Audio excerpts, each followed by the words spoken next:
All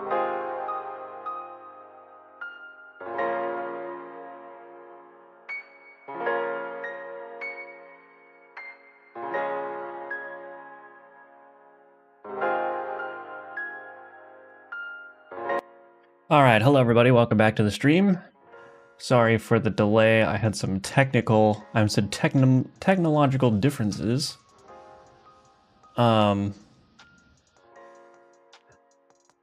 With my stream, and getting the chat working and whatnot. So give me 1 second here. But yeah, so I think today what we're going to be working on is just a bunch of miscellaneous stuff. I kind of do want to like redraw the panel art if we can. I kind of do want to do that. I was thinking about doing that last night. I think I may do that now. So yeah, we will see how that goes. But in any case, before we get into it, I want to remind everyone that Alchemortis is available for wishlisting. So if you are interested in a dark fantasy roguelite auto battler where you can create your own builds and synergies using alchemy, definitely check it out. Give it a wish list if you're interested. You can also subscribe at Patreon. I've been uploading some Patreon exclusive video content going over various things like the systems in Alchemortis. So you'll get that access to that content at the $3 a month tier, but if you subscribe at $15 a month for at least 1 month, I will send you an Alchemortis Steam key for the full game, and your name will be mentioned in the credits for the game. So if you really like where the game is going, if you figure, hey, I'm gonna buy it, I know I'm gonna buy it, then consider supporting on Patreon. Subscribe for that 1 month. You will get the key, and your name will also be in the credits as a thank you for supporting me during the development of the game. But you can also purchase my Udemy courses. These will teach you how to build games in the Godot engine. It's another great way to support me, but it's a great way also to kickstart your learning in the Godot engine. All right. There's just so many ads, you know? So many ads. Somebody install ad block on this Firebelly guy. Anyway, hello Clickertail, welcome. Hello Oboro. I'm just gonna call you Oboro, I hope that's okay. Hello Bio Kora, welcome. You said to flow state. Oboro said flow state for 200 joules. Honestly, I have no idea what that means, but I'm gonna assume that's a really good thing. So thank you very much, I appreciate that. It's very generous. Unfortunately, I don't know what that means. I don't know what flow state for 200 joules means. Am I getting old? Am I getting old? I might be getting old. Hello, Snupbill. Thank you for the IDR 10,000. Appreciate that. Thank you. Very generous with the message yummers. Good morning, Chris. Welcome. Indonesia. Hello, Real Cruda. Welcome. Good to see you. When did you decide to make a Steam page? At what point did you decide for this project? I was like 5 months into development or something to make the Steam page. Yeah, I just felt like I was making the Steam page at a moment that felt good to me. Like I had enough of the game to show off. But I don't know, I think the advice on when to put your Steam pages up is changing.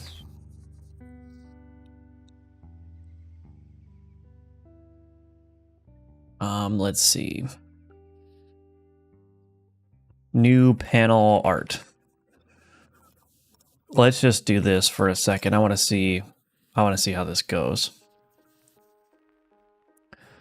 So the first thing I'm going to do is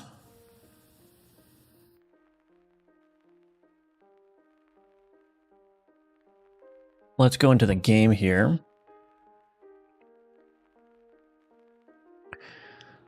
Okay, this will probably work.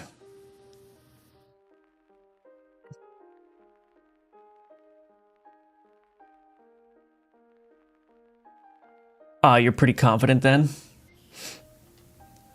I don't know. So I was just following the advice of get the Steam page up as early as possible. I was confident enough in the game to like start collecting wish lists on it, but the Steam page certainly wasn't the best thing that it could possibly be when it released. So that's the other thing too, is like maybe it would have been more worthwhile to wait until I could create a more appealing Steam page. I don't know. It's a hard thing to determine, but you know.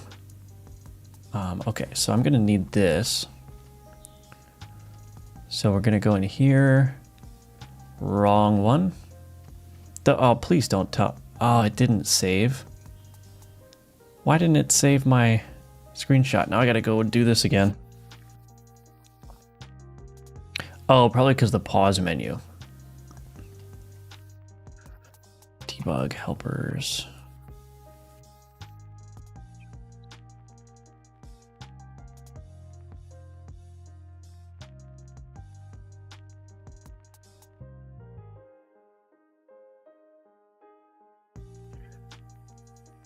Sorry, 1 second. I'm going off on a tangent.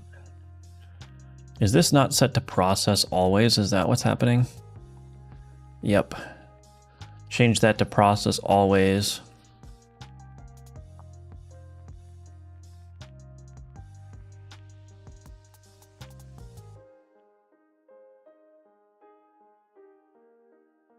So now if I open up the pause menu and press F1, it should be here, and then I can save this. Oops. Save this in UI panel. I don't know. I have so many panel variations. Let's just call this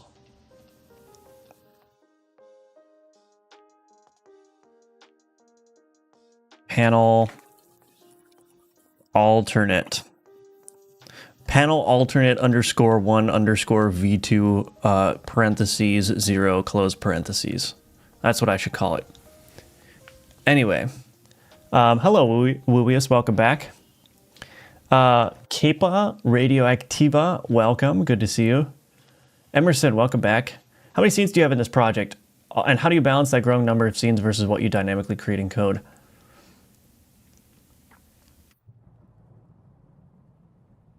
How many scenes do I have? I don't know how to discover that piece of information. I mean, we can guesstimate. We could say, let's call that 10. Let's call that 5. Let's call this 10. So that's 25 right there. We'll call this one 15. That's 40. We'll call that one 5. I know it's a little bit more than 5, but I'm just rounding. So what, we're up to like 50 now. We'll call that one 0. That one's like 15. So we're at like 65, 70, 80. Let's just call that 10 right there. That's 90. Oh, why are there button icons in here? Oh gosh, how many scenes do I have? Okay, I'm not gonna click through all these. Also, this Inquisition, what in the heck is even going on here? I need to clean this stuff up. Why are there assets and shaders in my scenes directory? Let's just call it, we'll call it 250 scenes. That seems like about right. Maybe plus or minus 50 scenes, but we'll say 250.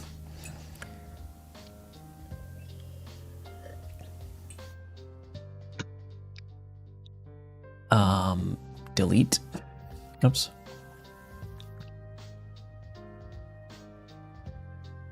I don't know why these are in here. We're gonna move these to assets. Oh, let me guess. There's probably an A-Sprite file in here. Yes, there is. Okay. Sorry, I'm gonna move these around. So the other part of the question was, how do I balance that growing number of scenes with what I dynamically create in code? I don't know if those things are in... What is going on? Oh my gosh.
Okay, are we back? So, there is some major bug happening here. Am I back? I hope I'm back. There was a major bug happening here. So I have a NordVPN subscription. Are we here? Am I back? All right. I don't know. Somebody tell me if I'm back, please. I'm back. Okay. Thank you. What? I don't know what it is. I'm having a bad stream of luck on streams lately, but there is something weird going on here. So I had a NordVPN subscription.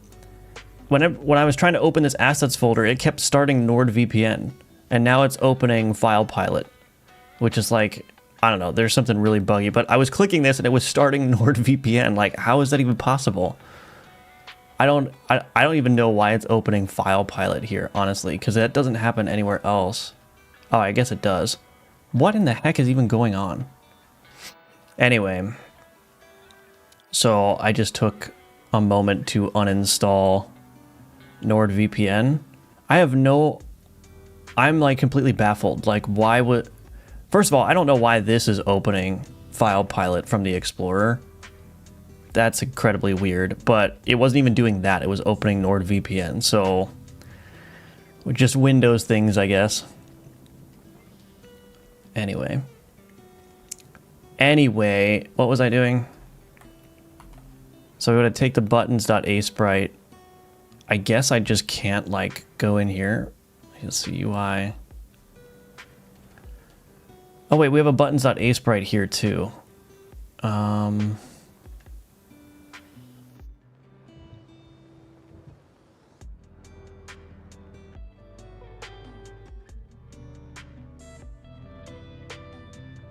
Let's call this, like, top buttons. Sorry, I want to get this organized before I go onward. Okay, top buttons there, and then I can take these and move those to assets buttons. Sorry, I'm going to answer that question. UI, buttons, move, and then we could delete this. Okay. I don't know why everything is going weird. I don't know why that's happening. Anyway.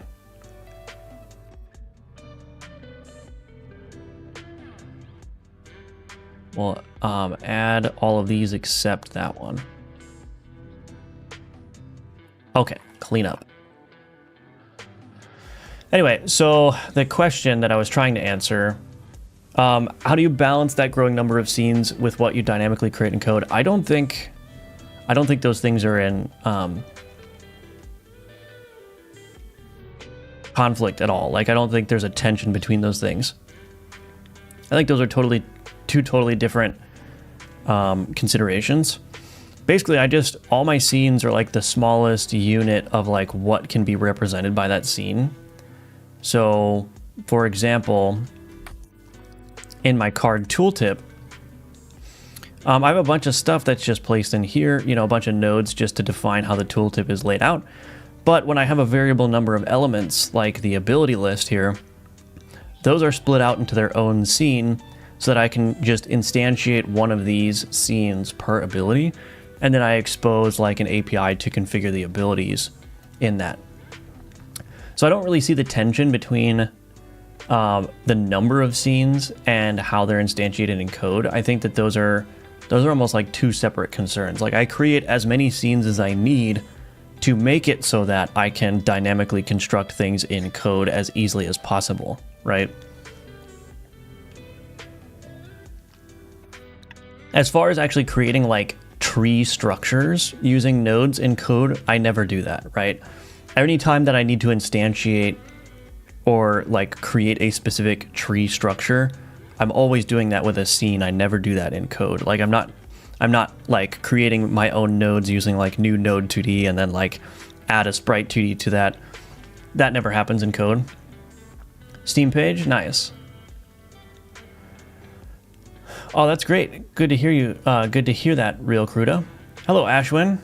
Got some Zen by Godot courses from Humble Bundle. Any thoughts on those? I'm going to check out your courses as well. My understanding from just looking at them very high level, and also hearing what other people have to say about them, is the Zenva courses are unfortunately very low quality. They're not that great from a production standpoint. They're also not that great from an educational standpoint. But, you know, I mean, it's like, it's one of those deals where if you get it for super cheap, then it's like, I'm sure you could find something useful there. But yeah, my impression, and I think the impression that I am seeing from other people, is that they're not as good as like GD Quest courses, right? They don't even rise close to the level of that quality. I started working on a Rust backend for soft body physics in Godot. Man, what a headache, but I could say I have soft body physics. Very nice. That's cool. That's very cool. Welcome, Kapata Sensei. I suggest a fast ad script like hi, welcome, wishlist Alchemortis now, Patreon $15. Buy courses for Big Brain. Just go with your usual game development. Final V2. Filter files by TSCN. Can I do that?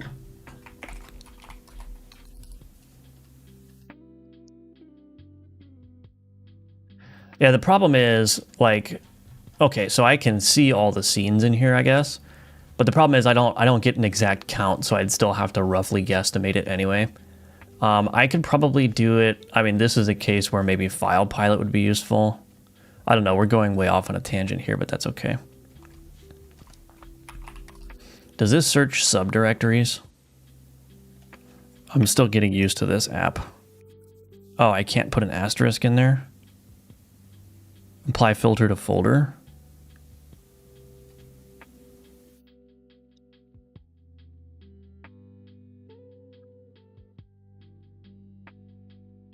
Well, I don't know. We're not gonna do that. I could ask AI, yeah. But I'm not gonna do that. Time for a cleanup pass. I don't know. Clock, can you help analyze code lines and scene numbers? So, yeah, that's all right. That's all right, Pinks. All right, let's see. Windows sounds in the background. Yeah, we went through a massive, like, issue. Got hacked. Reminds me of the time we swapped coworkers' mouse with button mappings. Oh, that's dastardly. We didn't let him go far enough to do any real damage. I remember we used to do that trick in school. We'd go to the computer labs and do the classic trick of, like, you know, you take a screenshot of the desktop, you make that the wallpaper background, and then you hide all of the desktop icons. And so when people would go to the desktop and try to open, like, I don't know, Internet Explorer or whatever, it looks like a clickable button element on the desktop, like a shortcut, but it's not because everything's hidden. So we used to do that all the time because we're jokesters. Yeah, we're kind of edgy like that. Hello, Rin. Welcome back. Had to switch to Fedora because of all the issues with Windows 11. Now I have like 5% RAM usage when idle. No matter how hard I try, every time I do Linux, it's just like an endless series of frustrations, even compared to Windows. I just cannot bring myself to do anything in Linux. It's just, it's like, it like works, like, at least in my experience, when Linux works like 95% of the time. But the last 5% is just so annoying. It's like somebody standing next to you and just like giving you a little pinch over and over again. It's like, you know, Windows has problems too, but I don't know what it is about Linux. I can't get into it. I just can't do it. Anyway.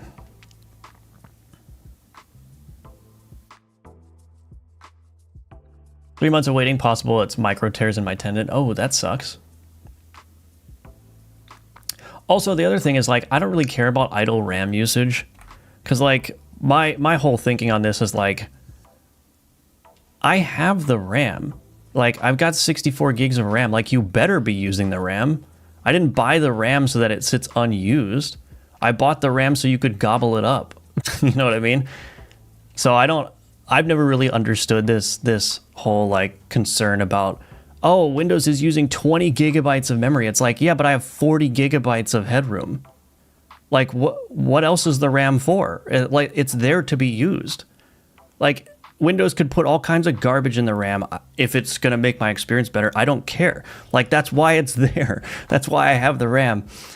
So, like, I still have 40 gigs of room here. I could put like half my hard drive into the RAM.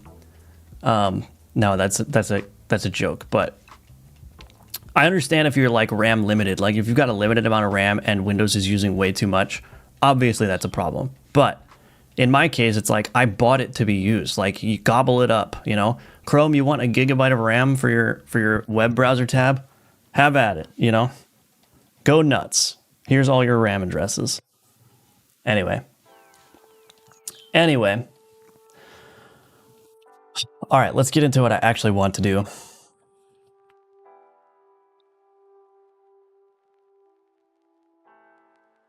Let's get into what I actually want to do. How to B-side screensaver 2 jobs ago. That's funny. More distro than a DE matters, and I think KDE is the best option for Windows expats. Maybe that's my problem. I haven't tried like KDE. Hello, Kusei, welcome. Has issues with NVIDIA drivers. So the last time I installed Linux, I was having massive issues with Secure Boot. Like, I couldn't install any of the drivers that I wanted because of Secure Boot. And of course, this is part of the reason why it was annoying, I think, is like I have an Intel chipset that does not have drivers for Linux that work with Secure Boot. So I had to jump through all these hoops to get that to work. It's like those things, right? Like it's those tiny things that like. So I was faced with two options, right? Try to go through all this rigmarole to get Secure Boot to work, or disable Secure Boot, and then have like Windows yelling at me all the time about how like Secure Boot's not enabled. Anyway. Exactly why I upped my RAM. 64, well, in my defense, I bought the RAM in August of 2024, or was it 2025? Was it 2025 or 2024? I think it was 2024. So this was before the RAM prices got ridiculous. I think I spent like $400 on the RAM or something like that. Mint Cinnamon has been relatively painless. The RAM is there for my memory leaks. Yeah, that's true.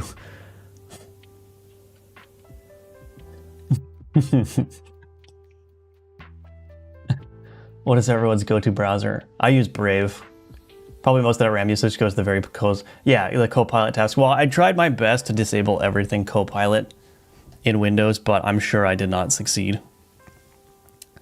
Yeah, I mean, Windows is annoying too, don't get me wrong. Like, I wish I could have like a streamlined version of Windows with like a very nice file explorer and none of this extra background processes. I wish I could move the taskbar to the top of the screen. Like, I want nothing more than Windows to like axe so much of their garbage and just give me a nice, clean Windows XP-esque experience. I would love that. But, you know, we can't all get what we want now, can we? Hopefully that RAM is not used for things that don't benefit you. Sound like me trying to game dev on a 2080 Super from 6 years ago. Yeah. Brave, yeah. I like Brave. All right, anyway, so here's what I want to do for these panels. You know, I'm going to redraw the panels yet again, but that's okay. I wanted to do something like wrought iron, like a wrought iron-esque look.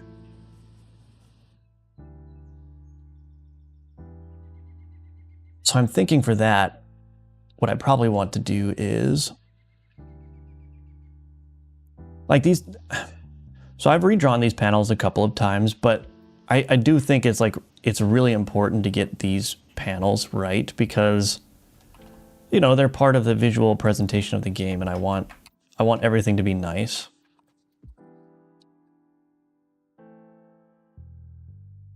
Like, that's not super good. Let's see.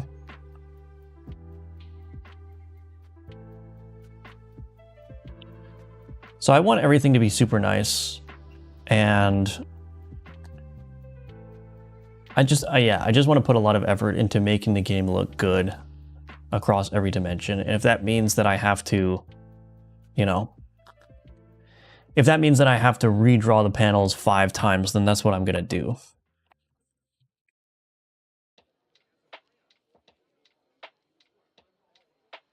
Is this going to be too much if I do this?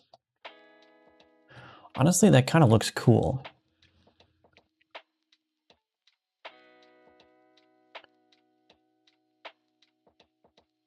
We could put like some extra kind of flourishes here, I think.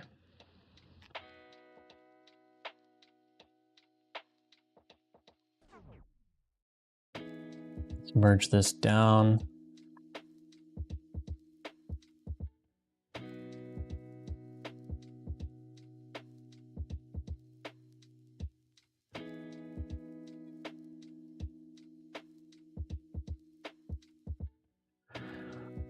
So it may be the case that I don't want to do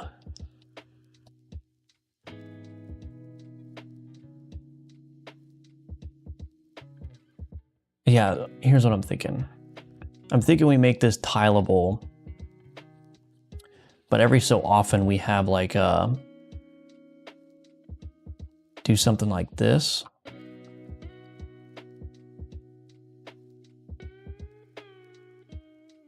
Maybe even make this bigger.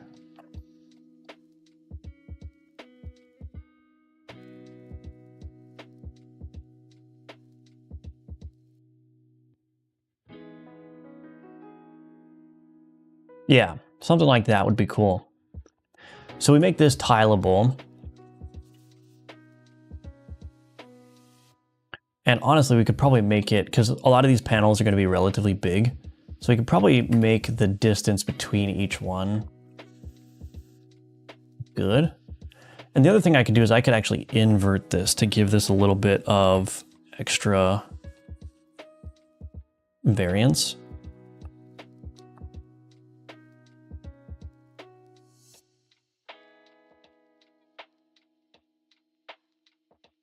No, I don't think that's going to look good. I probably just won't invert that then. So we do some like really nice, clean wrought iron. I may want to do some kind of like special connector here.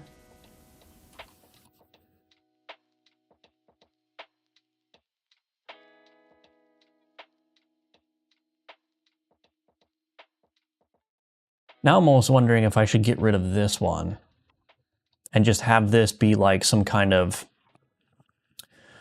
joint here. Like if I make this, let's see.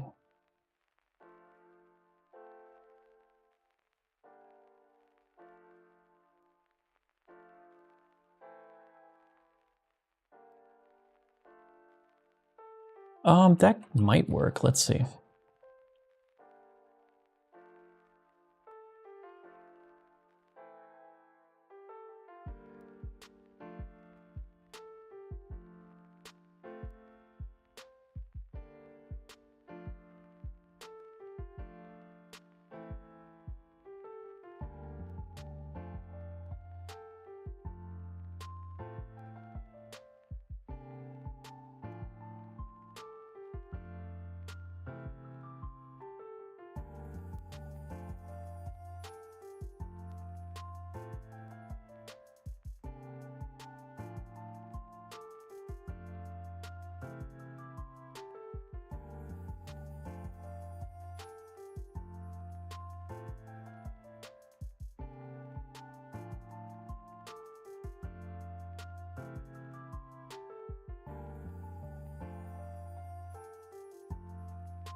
Yeah, I think maybe, I don't know. I'm not going to make this super fancy.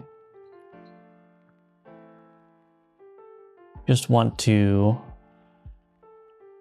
do something here. Let's use black here.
Yeah, I almost feel like something like that could work pretty well.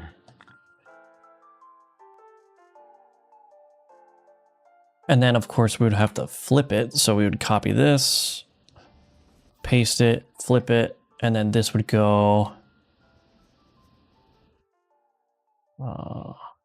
should go like right here. Yeah, so I think we get rid of this part, get rid of this.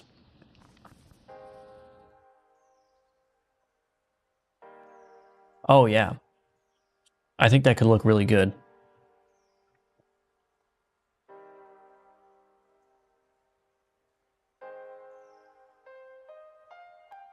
So let's just take this and move this down some more. This would just come straight down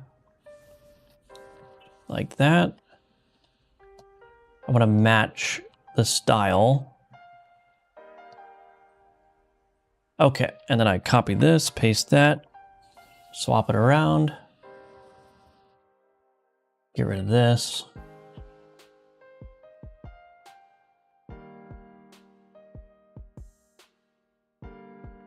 Now on this side, what I probably want to do is offset these a little bit so they're not perfectly aligned. So let's get rid of this, get rid of that. We'll just move this up a little bit.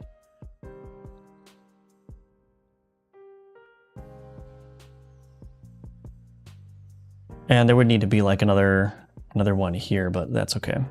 I don't need to do the whole thing. I just need to do enough where it can tile. Actually, maybe I should keep it even. Maybe I should do that.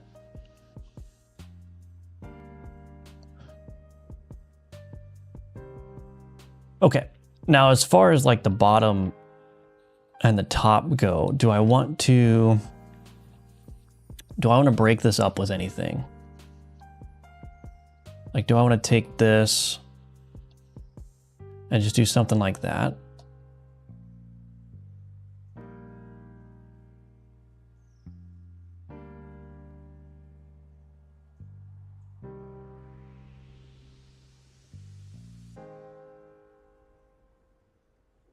Or maybe I should match it up with these ones. Oops. So I flip this around, but then since it's straight on, it would need to be like this. And then we take that and we put that in there. Like that. That may work.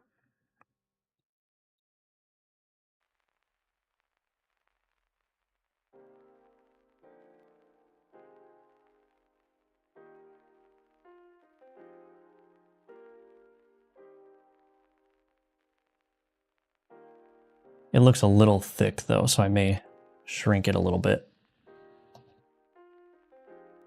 Yeah, maybe something like that. I don't really know like what the best spacing is here, but we'll just do something like this.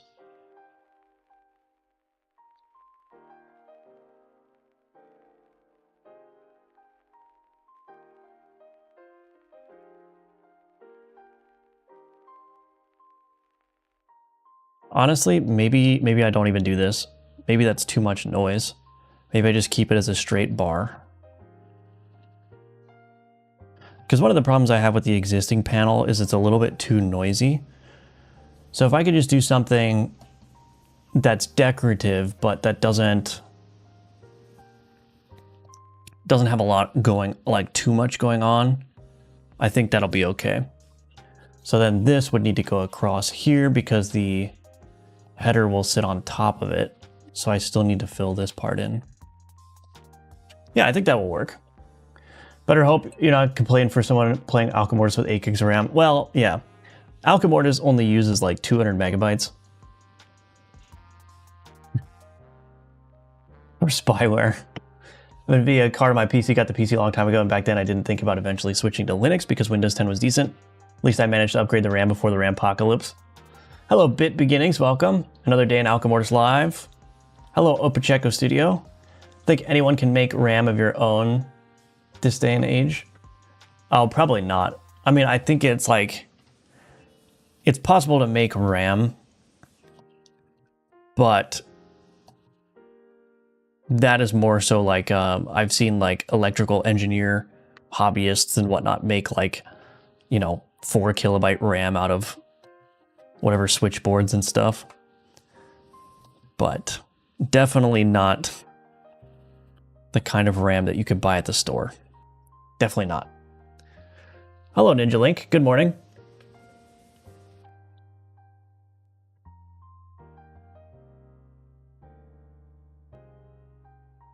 Okay, so let's do this then. I think this shape is pretty good. So we're gonna fill all this in like so.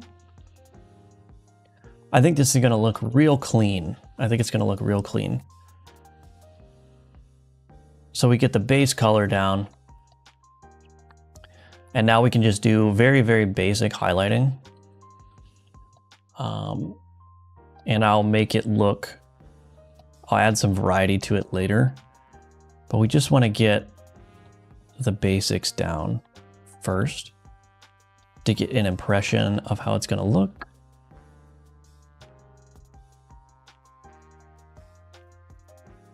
Son of a biscuit.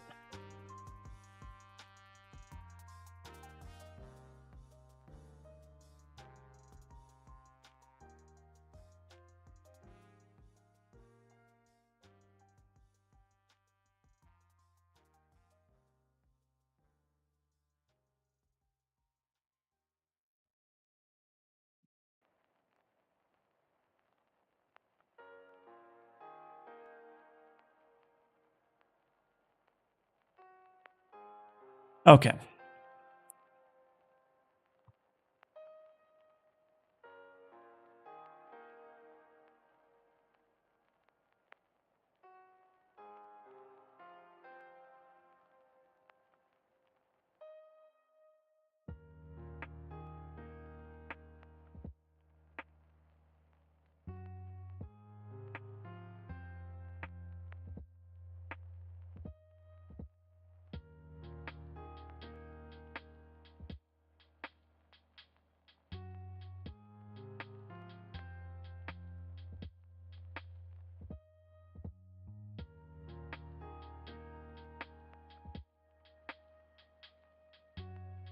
I think that works.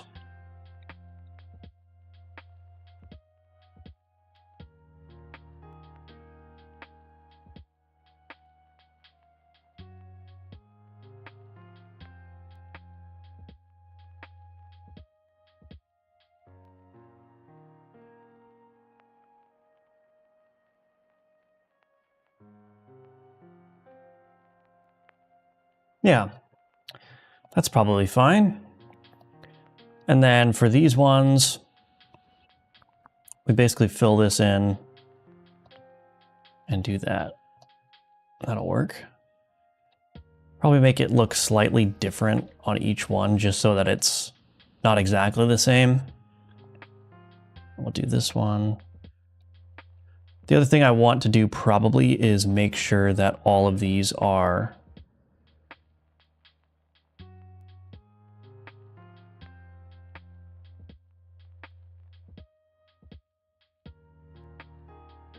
equally spaced, so that way I can very nicely tile them. Maybe I'll do that right now before I get too ahead of myself. So this is, if I count this part here, so this is what? 44 pixels tall. This one is 47, so this one needs to be moved up. Okay.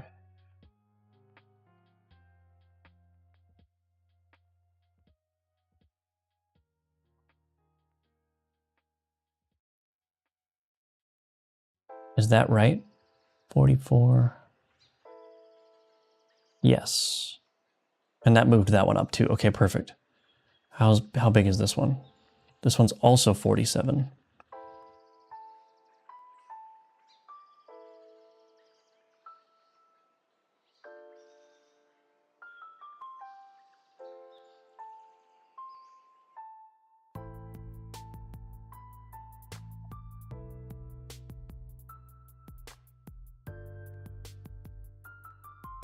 43, I didn't quite do it right.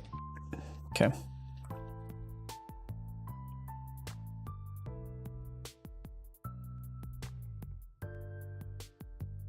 $44. And then what would be the size here? Let's see. That's only 30.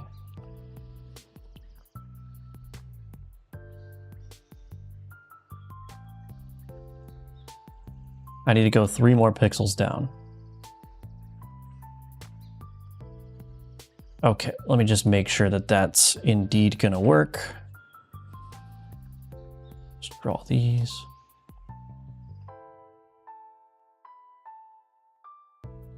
Okay. 44. Okay, so all those are evenly spaced sections. Now, actually, here's a problem. If it's tiling, there is no little joiner thing here at the top. So if this tiles, I'm gonna end up with a long stretch of this, right? Because it looks like that. So actually what I should do is I should delete that and move this up like that.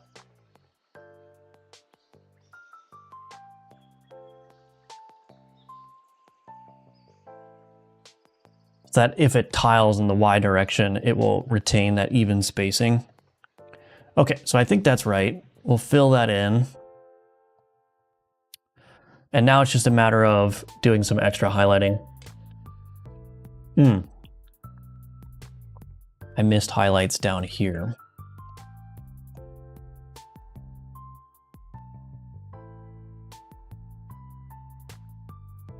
This one, we'll do like that.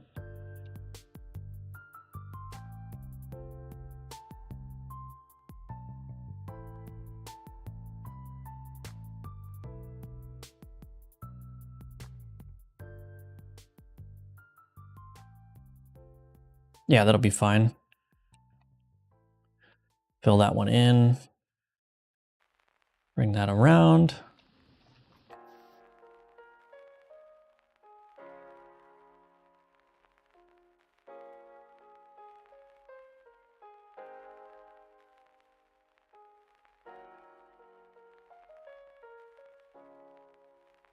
Actually, I kind of like that. I may do the same thing up here.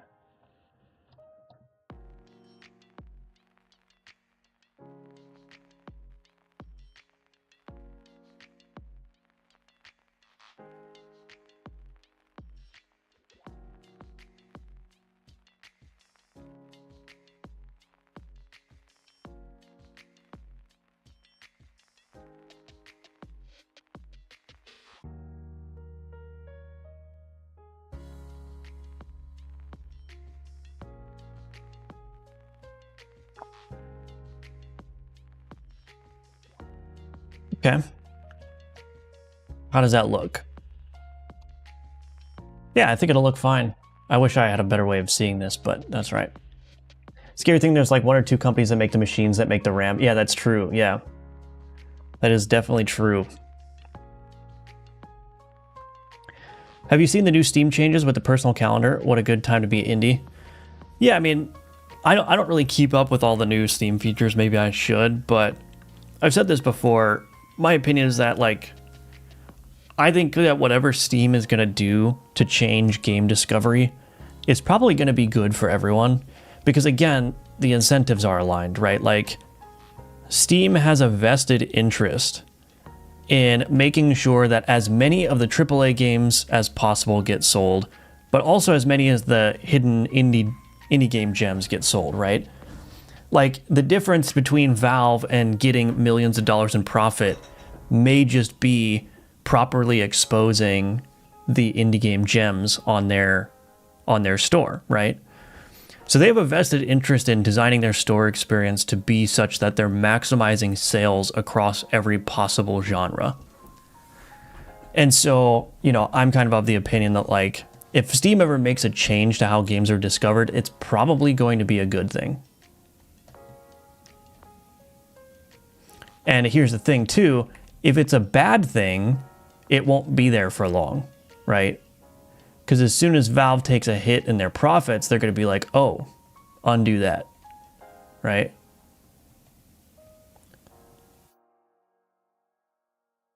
So I have put my life trust entirely in Valve, is basically what I'm trying to say.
So I'm just playing around with the shadows now, trying to see if there's, if I want to give more shadow area.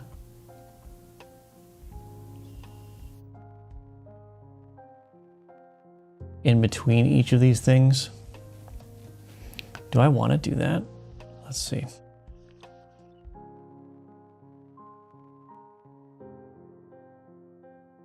Yeah, actually, I think that looks pretty clean.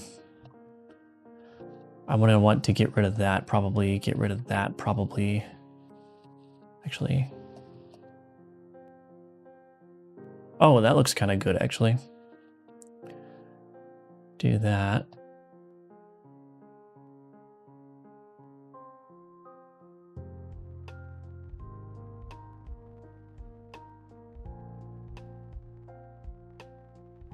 Yeah, I mean, that doesn't look too bad, I don't think. I can vary it up a little bit too.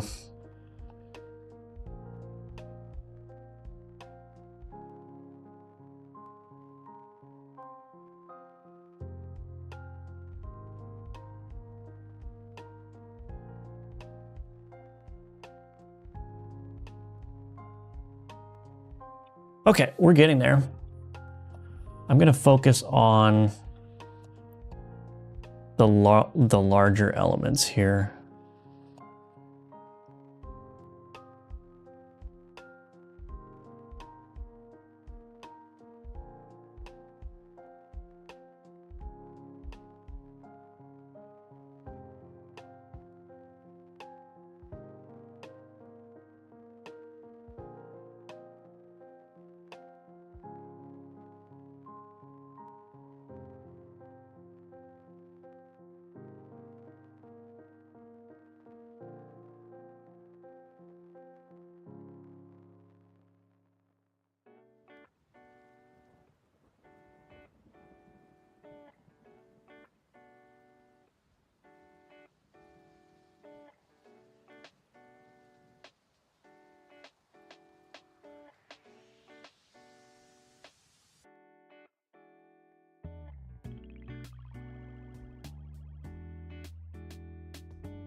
Oh, that looks good. Okay. Do this. Good. And then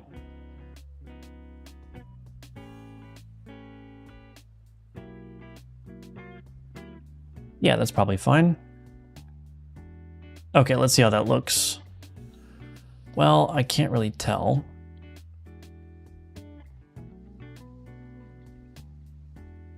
Yeah, I think that looks clean. I think that looks clean. I'm not done with it quite yet, but I'm liking where it's going. Have you heard of the Steam Machine releases? Yes, I have. Yeah, Steam Machine seems like a pretty interesting little deal there. Being on the benefiting side is good, yeah. Hello, Kazori. Do you use CDT, Compute Delaunay Triangulation Algorithm for world generation and node linking? I am doing Delaunay Triangulation for my map generation. I don't know if it's called Compute Delaunay Triangulation, because Godot has in the Geometry 2D class, it's a Geometry 2D like static class. You can do Delaunay triangulation here, triangulate Delaunay here. So I'm just using that. Whatever Godot is doing under the hood to implement that, I don't know. But I am using Delaunay triangulation to connect like the roads to all the nodes in my game. It's very, very useful. Like I'm repeatedly finding across a lot of my games that this can be very useful. So yeah.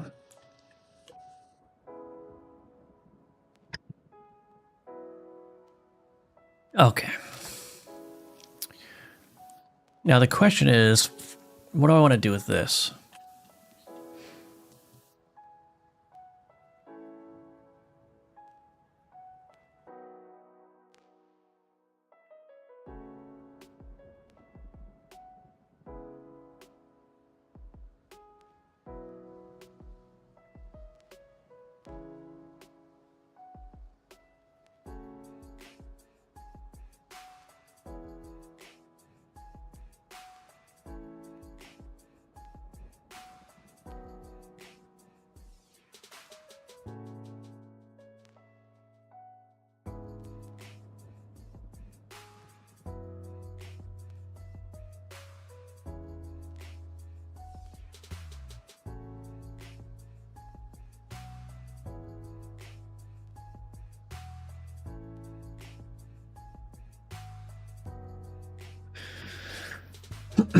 I think what I may be able to do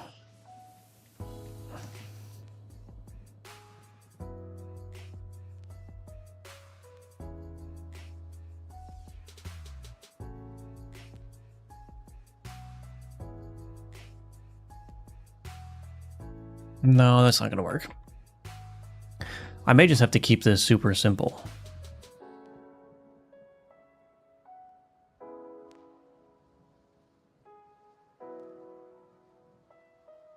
Yeah. And I may not even want to do symmetry here. I may just want to add some streaks here and there.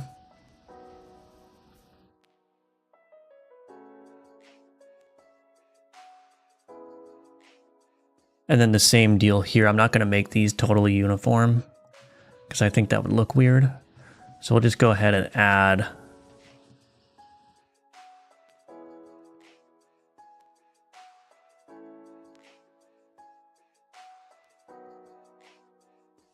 yeah, this will work. This will work.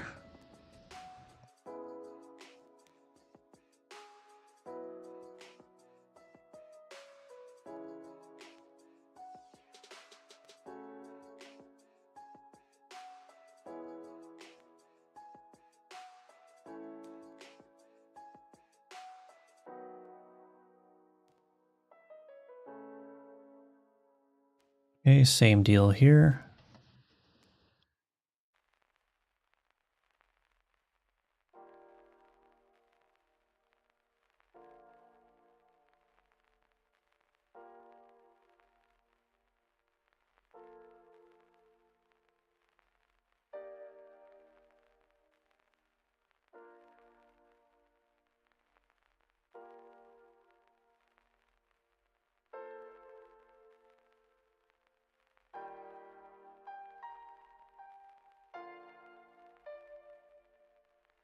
Okay.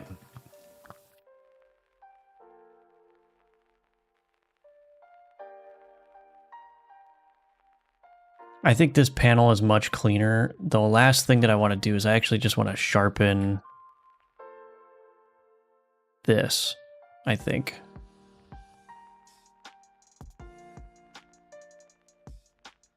Oh, do I not have... Oops.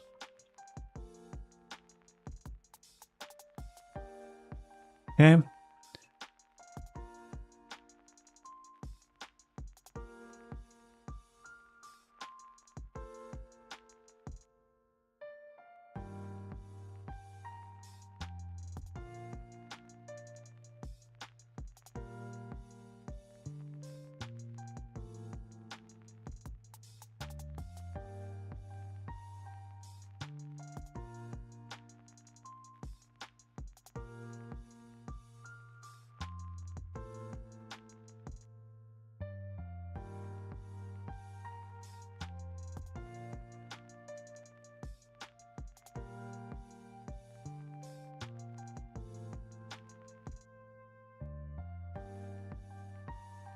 Okay, I think that's all right. Trying to decide if I want to do something extra there. Actually, maybe I kind of like that.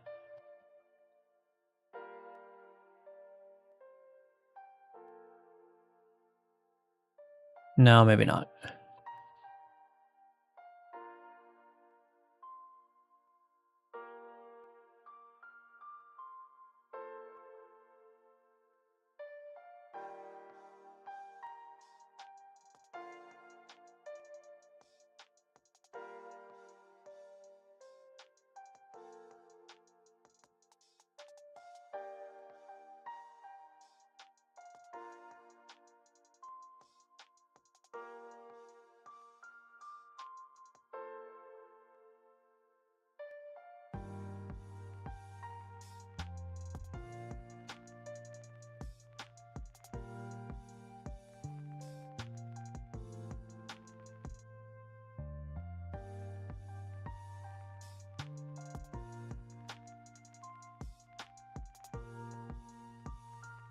Okay.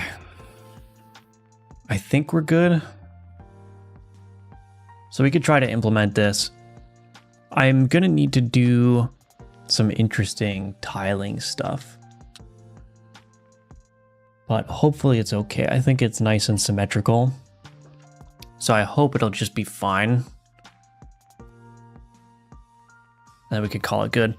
My mosquito keeps spawning despite I killed 4 of them today. Gotta buy electric racket later. Sorry about that. Mosquitoes are annoying. Mosquitoes are annoying. All right.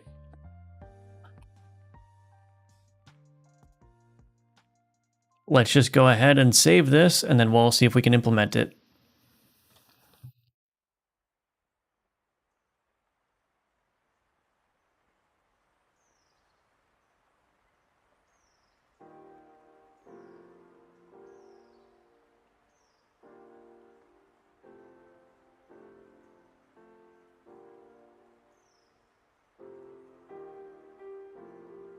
Okay.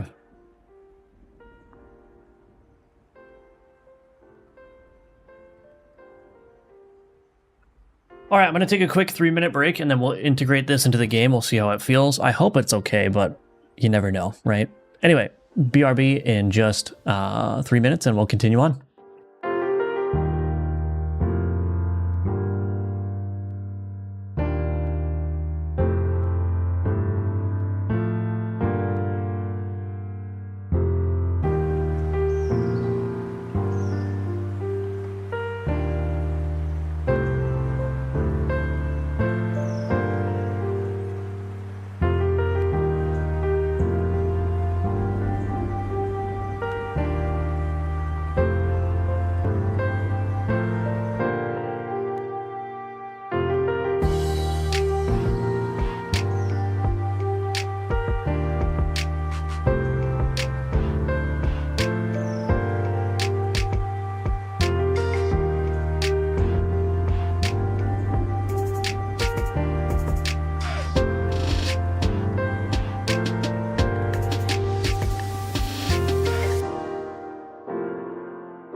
Okay. Let's see if we can get this integrated now.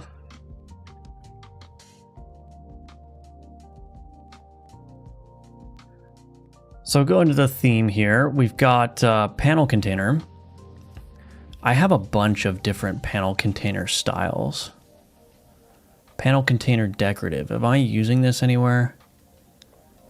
Panel container card inspector. Oh, right. Okay. Panel container decorative left. I don't think I'm using this anymore. Yeah, I'm definitely not. Am I?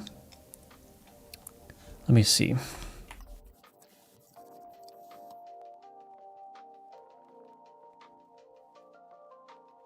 Oh, it is being used. Okay, never mind. We'll just create a new panel container type in here.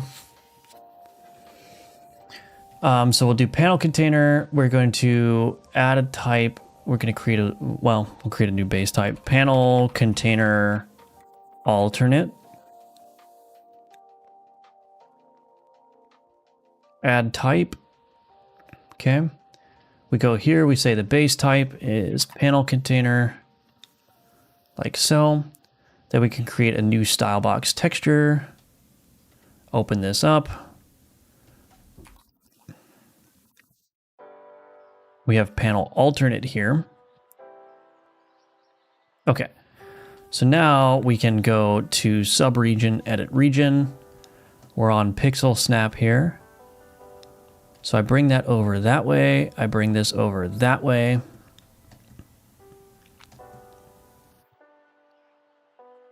Bring this one over like that, and then these ones like that. Okay. Did I set everything up correctly? I think so. I think so. Okay, so we close that. We should see a very nice panel container preview it here. I do want to change the stretch. This needs to be tile and tile. Okay. So let's just start with the pause menu. Now what I may want to do is create like a unified scene for my panels, but let's just do this to start. We'll grab this panel container here. We go to theme, type variation, panel container alternate, and there we go. So here's a couple of problems. First of all, that looks like it's tiling correctly. So that's good. So it's tiling correctly. The header is not correct. And also these margins are going to be a little bit weird, right? Because if we look at the...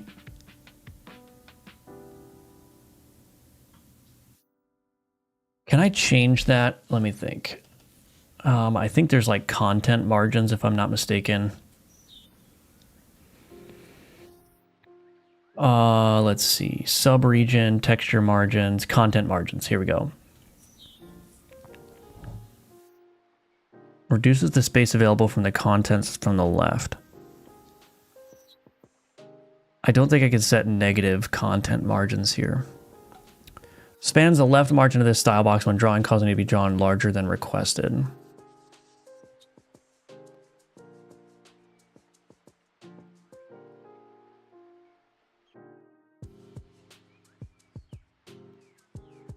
So I think the problem here is I can increase the...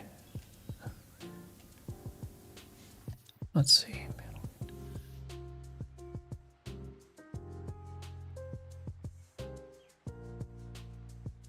So basically what I want is I essentially want this to be equal to this.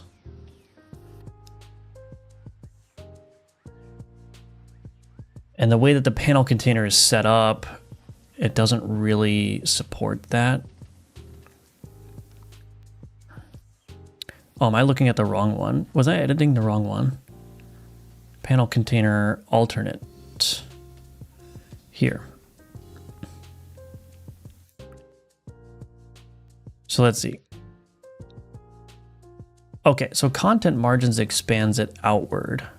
Okay, so let's make it all... are you serious? 8. No. Okay. we're just gonna have to fiddle with these numbers. So let's do 15. I want there to be an 8 pixel padding on all sides. So 15 there, 15 there. So I can override. Okay, so that's the way it works. So if you don't define content margins, what it does is it uses the margins that you've defined here, right? So this inner dotted box is essentially the margins away from the edges where your content will be shown, right? So that means that I've got 5 pixel padding here, 7 pixel padding there, and then this is the content safe area.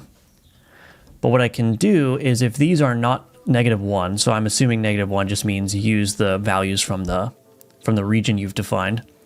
However, I can override these. So if I set this to 0, what that does is that essentially just moves it all the way over to the left edge, right? So I can override the margins for the content. So in this case, I want to do left and right at 15. That basically consumes all the space going from here to, so basically from here to this part, right? And then there's 8 pixels left over to make that 15. So I do that, and then it'll have to be the same deal here, except what I'm going to need to do is go from the top here, right? So I go from the top. That's 18, right? So I'm going to need another 8, so 24. So I'm going to need 24 on the top to get 8 pixels away from the border here. Oh, I did it wrong. 26. I did my math wrong. Elementary math, everybody. So 8 pixels there. And then it will be the same for the bottom, right? So now I've created a situation where I've got 8 pixels of margin on every side for that panel. So that works beautifully.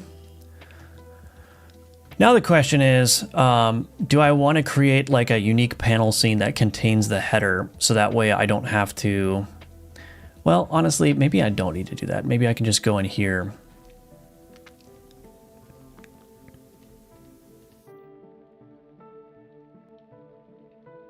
Let's just try like -24.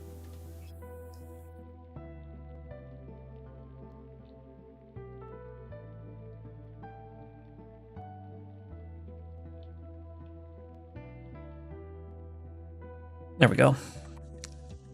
Now I am going to have to change the margins here now.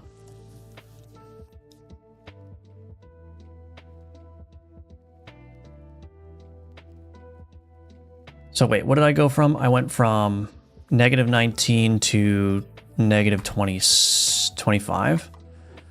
So that's -6. So I need to subtract 6 from this. So I need a margin of 22 because I want this padding here, this 19. I think I want that to be equal to this, right? Or wait a minute. Am I doing this wrong?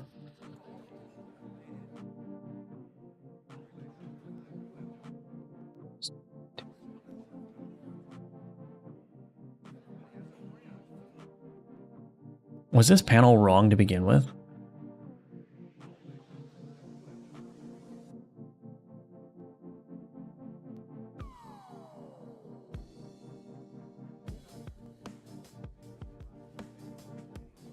$16 there. Okay.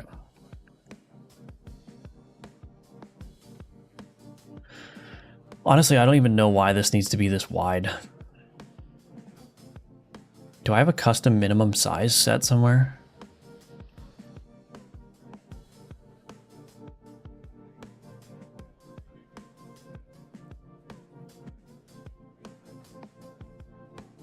Where's this width coming from? What panel is this for? This is just the new panel. Isn't it a bit too wide? Yeah, I'm gonna see. I don't know why it's this wide though. Maybe it's just these margins. Oh, I guess it's just the margins. So we could do 16 and 16.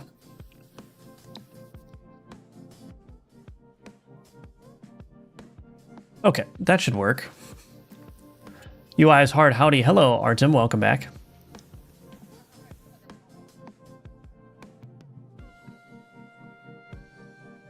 Do you not use variations? I do use variations, yeah.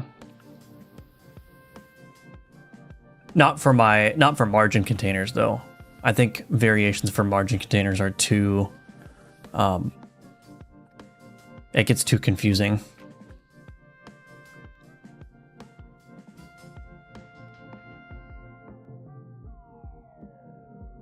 So there's our new panel.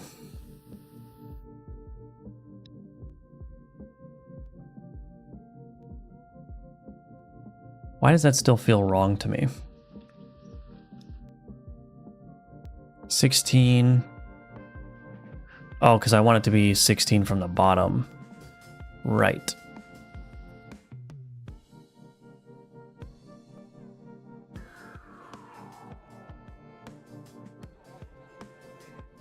There we go.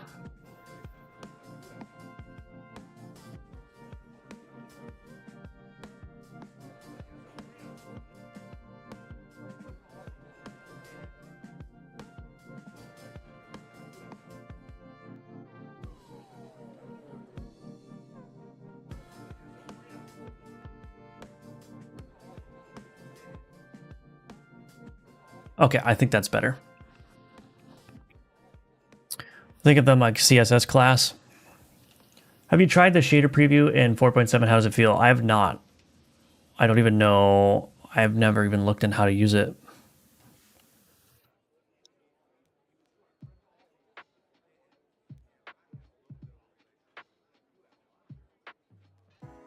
Oh, you can just click there. Oh, interesting.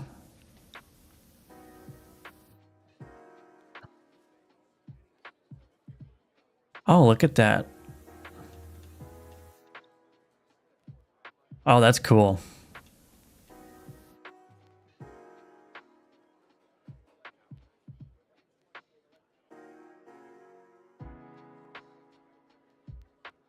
That is pretty cool, actually.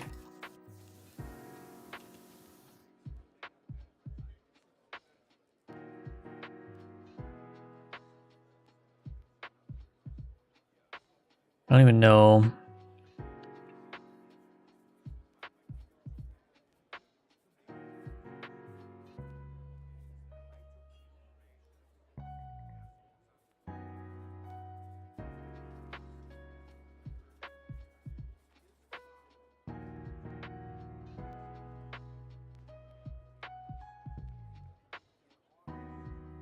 That's pretty cool.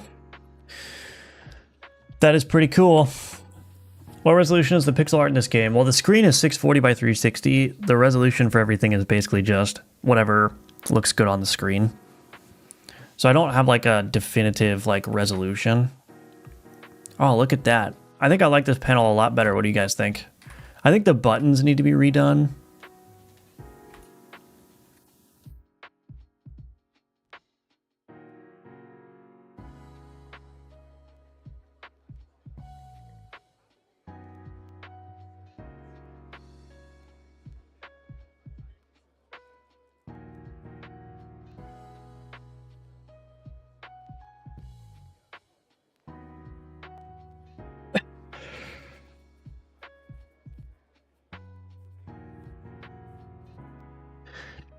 You know you don't need margin container, right? Panel container already have margin built in. I do need a margin container because I have additional margins that I need to account for. That's nice. Yeah, that's really good. Basically native implementation of Cashew Old Do shader preview. Godot is really growing up, yeah. Makes shader coding so much easier. What do you think about the new version? It's great. I think 4.7 is the best version yet. I like it a lot. The buttons are not bad. There's no like set pixel density for stuff. Yeah, I mean, I guess I don't know what you mean by pixel density. Like, yeah, it's just,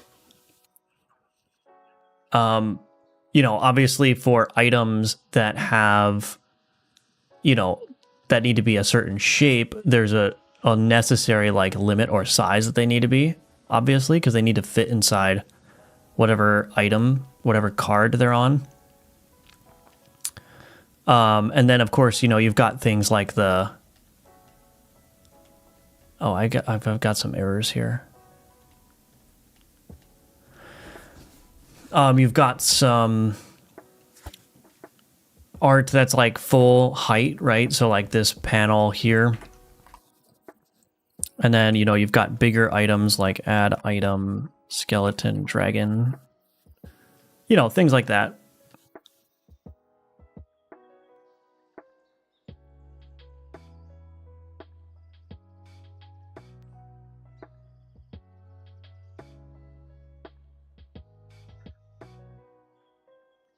But yeah, everything is just kind of like made for what, basically how much of the screen that I want to fill for it.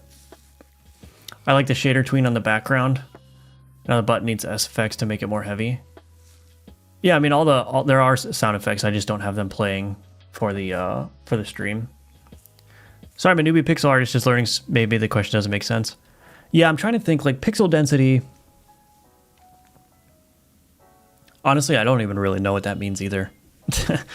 Pixel density. Yeah,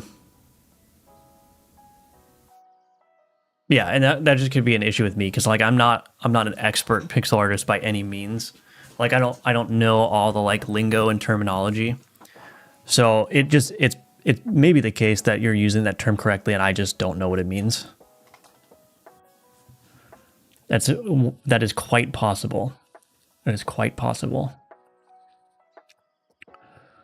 Okay, so we've got first integration.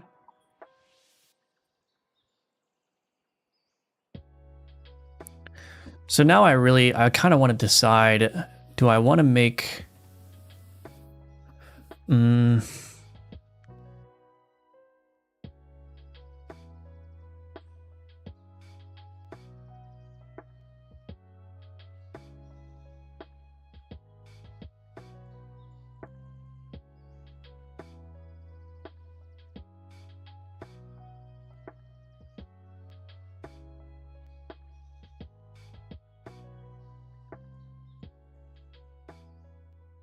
So one of the problems I have with defining the panel container content margins. So I actually almost think a better way of doing this would be to set up these content margins such that the margin is like right alongside this edge here and right alongside this edge here. And then allow myself to specify the inner margins with a margin container. I think that might be the way to make this the most flexible. Because there could be situations where I do want like more margin on the panel. So I'm kind of debating, like I almost think I should just set these content margins to make the bounding box as tight as possible to the edges. And then I use margin containers on a per scene basis to control the kinds of margins that I want for that panel container.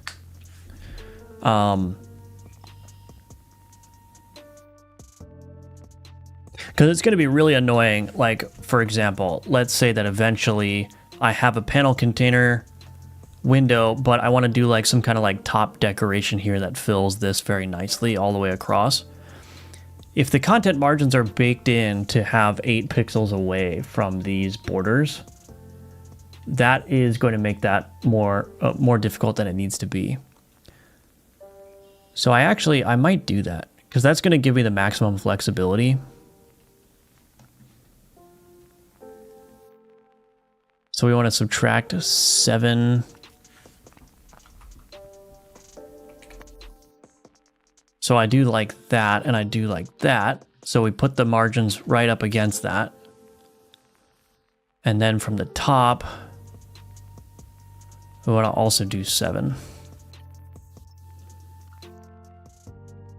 Okay, so now the bounding box is just very tightly like matching the interior. Of course, now I need to change that again, which is fine. Can I just do, oops, +7?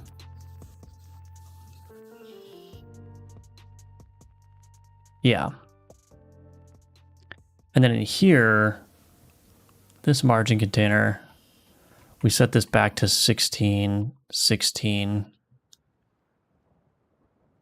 And then we do 28 here and 16 there. I think that's what I want to do. Because now I have maximum flexibility in terms of like what the content padding is. The content margins. Yeah. I think that makes sense. Heard it's easy to crack a Godot game. As a game that uses Godot, what do you plan to do so your game will not be easy cracked? I don't know. I don't even know if it's worth worrying about because like Slay the Spire 2 didn't do anything about that. So I don't know if it's that big of a deal. When you make characters in my game, they would look very different if they're 8x8, 6. Oh yeah, okay. Yeah, so if you're making like an RPG kind of game or like a twin stick shooter kind of game, yeah, you probably do want to settle on like what is the average size, what is the standard size for a character. That is definitely true. But even in those situations, like I don't really decide on a defined size. What I usually do, like what I did for Gunforged, is I drew the character first. And then I put the character in the game and I saw like, am I happy with the character's size in relation to the screen? And the answer was yes. And then what I did is I drew every entity. When I was drawing every entity, I did that in consideration to the player's size, right? So if I wanted an entity to be roughly the same size as the player, then I would use like the player's bounding box as the guide, right? But of course I have entities that were bigger than the player. And so like, you know, I might say, well, this one is like twice the size of the player's bounding box or whatever. So I didn't really settle on like the characters need to be 8x8 or 16x16. I started with the main character first, the character that you play as, and then I draw everything in relation to that. That's the way that I like to do things usually. Because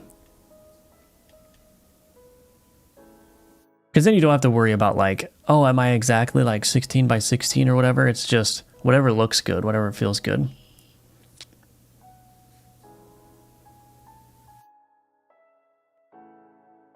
I was wondering if you had a system for this game because it's so good.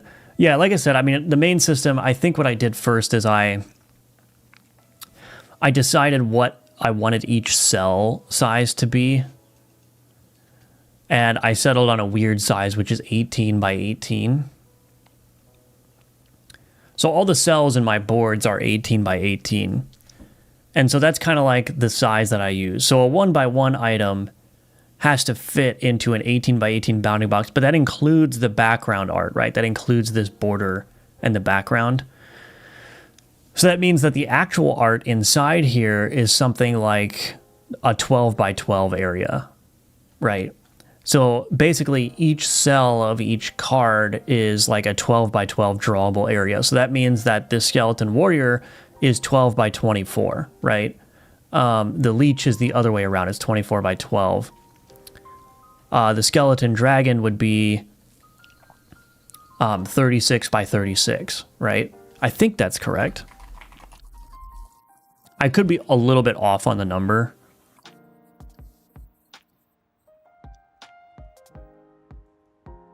But yeah, I did exactly what I just said. I settled on like what is a good tile size in relation to the rest of the screen. And then because all these cards have to fit on tiles, that just kind of like naturally flows from that, like what my art size needs to be based on what size the card that I'm creating is. And then like artifacts, they have a specific bounding box. I believe that these are 24x24, but I think the safe drawable area is like 18x18 or something like that, or 20x20. So yeah, there are definitely like restrictions that I have. There are definitely like certain sizes for things that need to exist, but I started with, like I said, what size do I want my tiles to be, and then everything else is drawn in relation to that, right? I do like that new panel. I think the new panel looks great.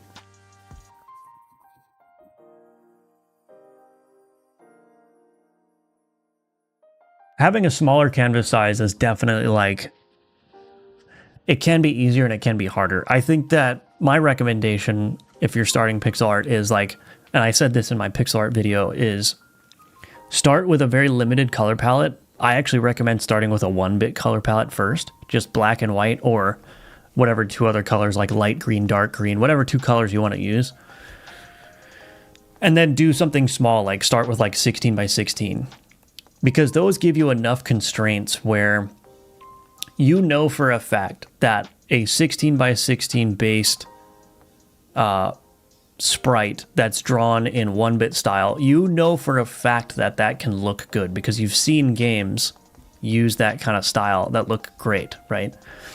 And so you kind of like, you have this very restrictive set of constraints, but that allows you to focus on like, how do I actually represent the art, the thing that I'm trying to draw, given these constraints? And I found, at least personally, that I was learning a lot quicker when I had those kind of constraints, right? When I say I only have two colors and it has to be this size, and I know that I can make a game that looks good based on that because other people have done it, right? Then it's like, now you're just focused on actually representing the thing you're trying to draw, rather than fiddling with colors or second guessing if you chose the right sprite size or whatever. No, you just say, I'm doing this with these colors and that's it. And then the rest of the effort is just spent on actually drawing the thing, right?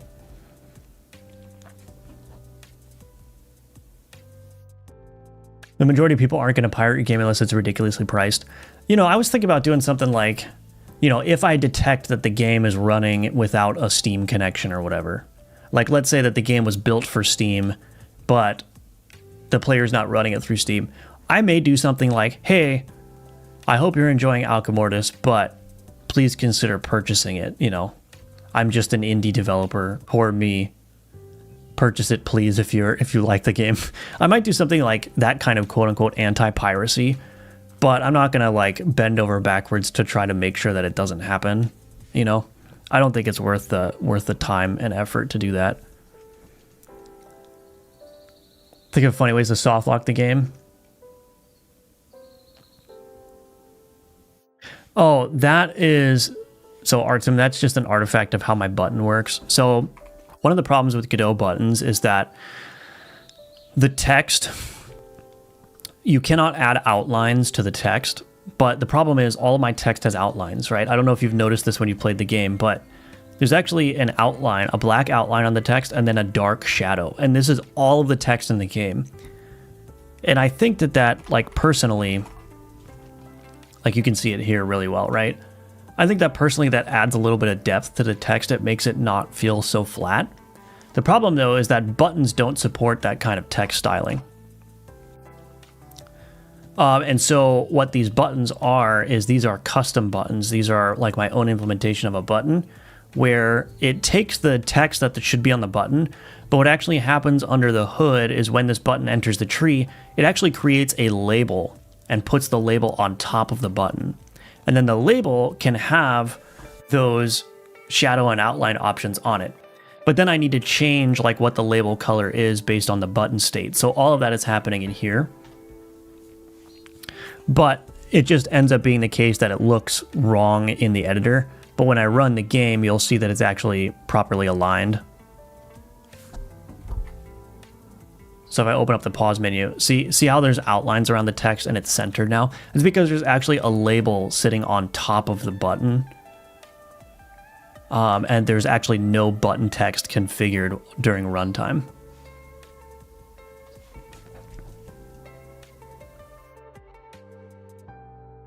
For my first commercial game, I used 1920 by 1080 canvas pixel art. I don't recommend it. It was a lot of work. In the end, it created a unique style. Yeah. So you only care about visible shape. Yeah, exactly.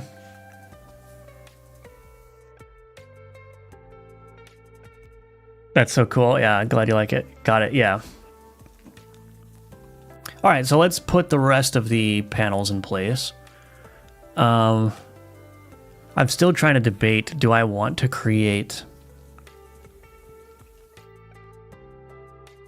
Do I want to create my own panel scene?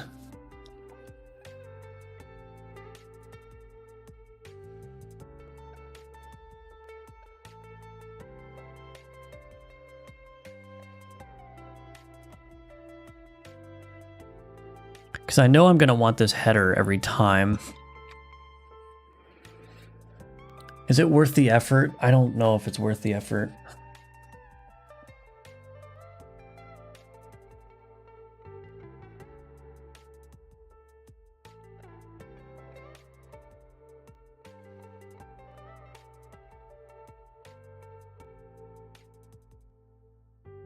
No, it's probably not worth the effort. I'll just manually update everything where the panel is used. So the easy way to do this is to look for the panel header and see where this is owned. So combat summary is here. So we'll take this panel container, go to the theme type variation, panel container alternate. Is that just right? Wait a minute. Do I need to do anything else here?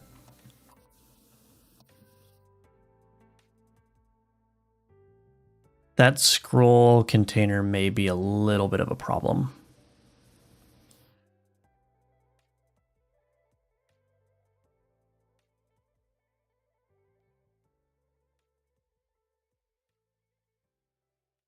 I don't know why there's a VBox container here. Let's get rid of that. I'm just going to add another margin container. Scroll container. Let's just take this and we'll set the... See, this is the kind of thing I was talking about. If I had set the content margins to be like 8 pixels away on the panel directly, then this scroll bar would be floating out here somewhere, and I'd have to do a bunch of like negative margins to get it back in the situation that I want. But now, since the margin is just by default taking up as much space as the interior of the panel, now I can just go ahead and go in here and just change what I need to change. So I can set this margin right over here so that it's off of the little decorations here. And now I've got a scroll bar that will function without overlapping anything, right?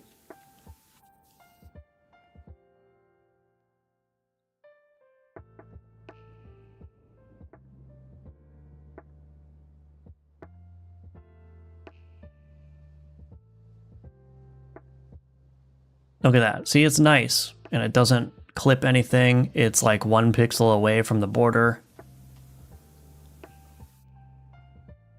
I still need to work on this screen, but I think it's good enough. The tiling is working very nicely. Is the tiling working nicely? There's a minor issue, which is that there is like a little pixel missing here that should be there. The question is, do I want to go that deep on it? Probably not. It's probably okay. Don't need to be super hyper fixated on everything being exactly correct. Okay, panel container alternate. It looks like this is just going to work. I guess I don't really need to do much here. Playtest notice.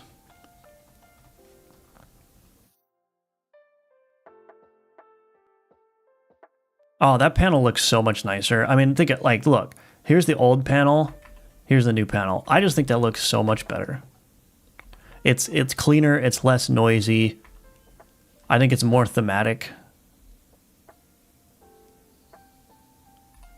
Yeah, I like that a lot.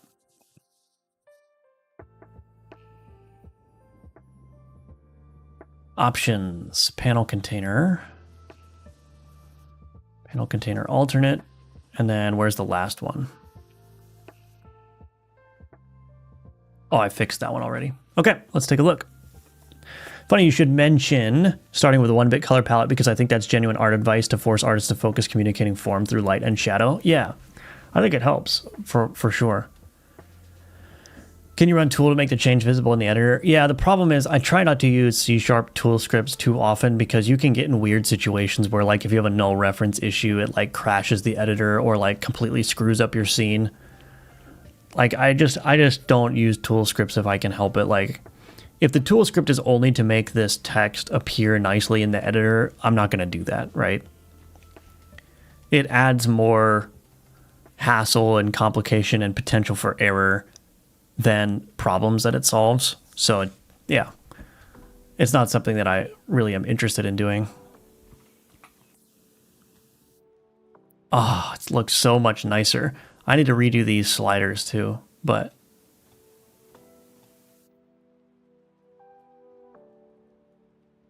anyway. Now the other question is, do I want to do Do I want to use this style for the tooltips, or would that be too much?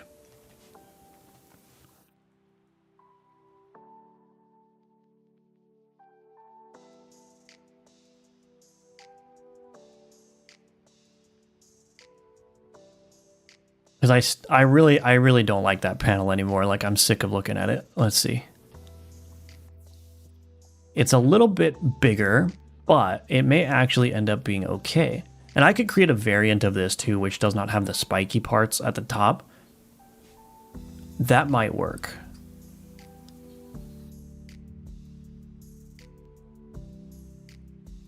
Actually, you know what? Maybe I'll do that. Maybe I'll create a variant that just doesn't have those spikes.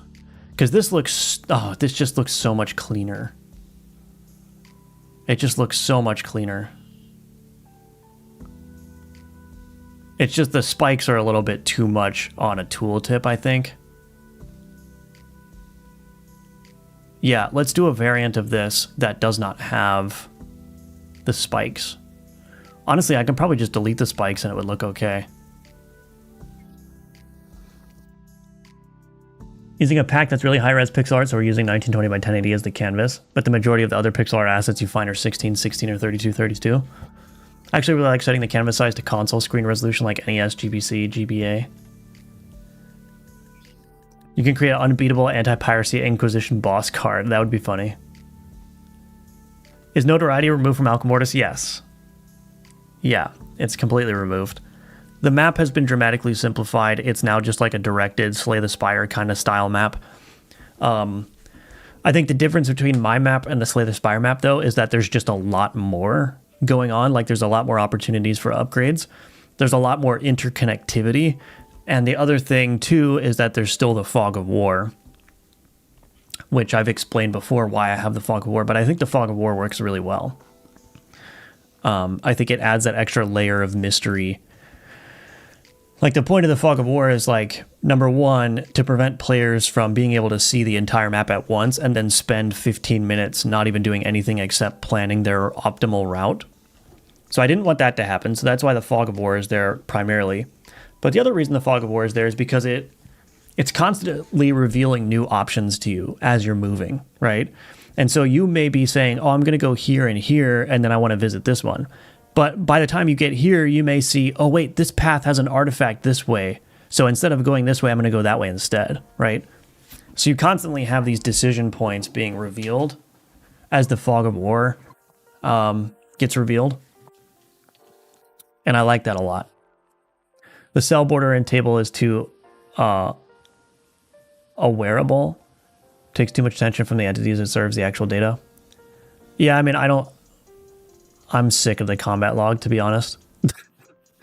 It definitely needs more work, but I'm just like not gonna worry about it. I spent a lot of time on it and it's still not great. So yeah, I don't know what I'm gonna do about that, but I'm sure this will go through a couple more iterations prior to release. The big thing is that all the data is there. Oh, that's a little bit of a bummer. The alchemy drawer is on top of this button, so there's like a dead space clickable area. Can I fix that?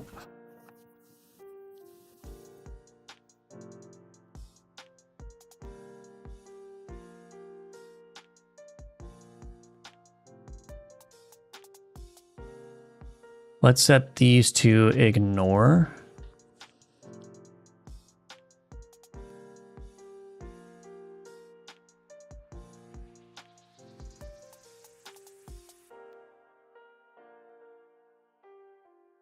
Okay, fixed it.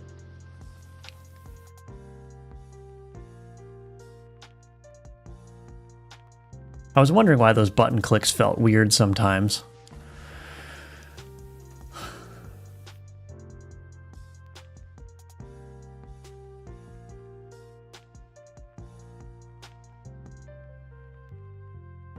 Gotta head out early today. Have a great one. All right, thanks Ninja Link for joining. Hope you have a great day.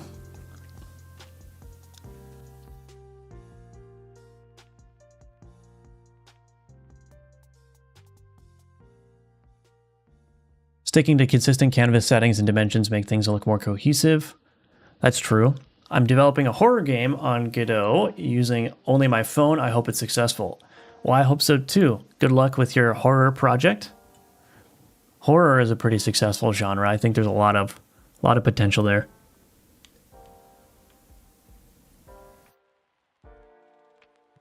Yeah, everyone join the Discord if you want to have more game dev conversations for sure.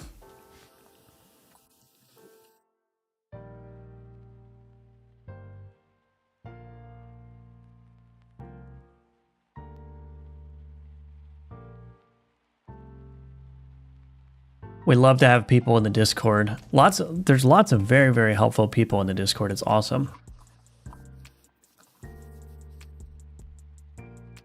We have a great community over in the Firebelly Games server.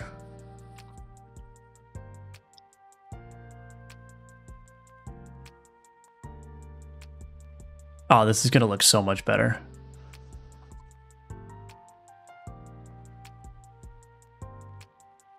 Okay, tell you what, I'm going to take another quick 3-minute break, and then when I come back, we will continue working. I got a good amount of energy today, and I'm also not hungry yet. So we'll see. We may go for another half hour to an hour. So we'll do a little bit of a longer stream today. But give me just 3 minutes. I'll be right back, and we'll continue on.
Okay, I'm back. I was saying hi, not sure how he got into the screen. Oh, that's all right. Typos are a thing, for sure.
Sorry, 1 second.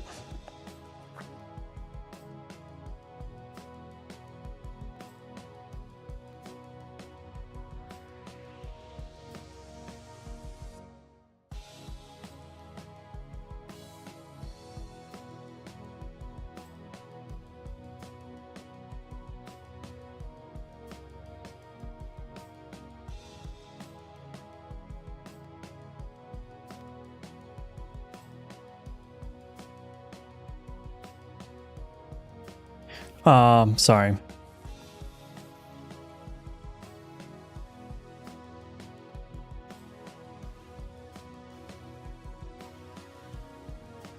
All right. Anyway, let's go ahead and implement this one now. All right, back into the theme we go. Back into the theme. We're going to have to create another panel container. Panel container alternate, no decoration.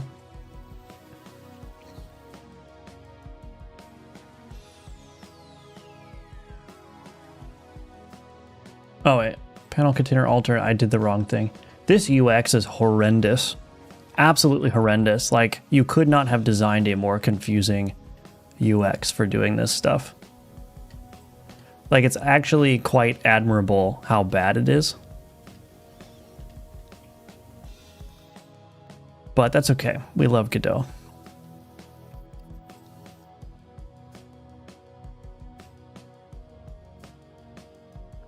We love long streams, don't we, folks? Yes, we do. Defiantly, according to my autocorrect. Okay, so we edit the region here.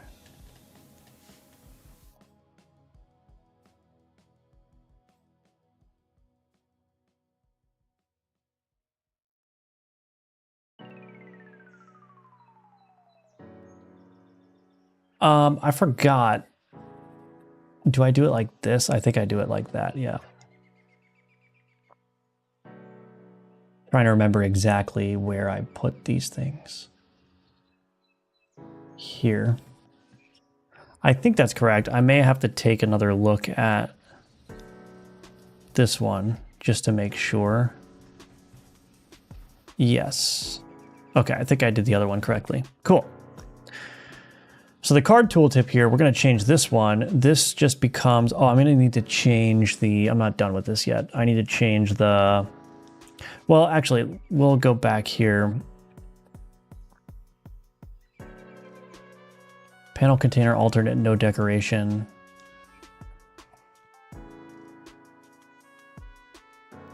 So we need to change.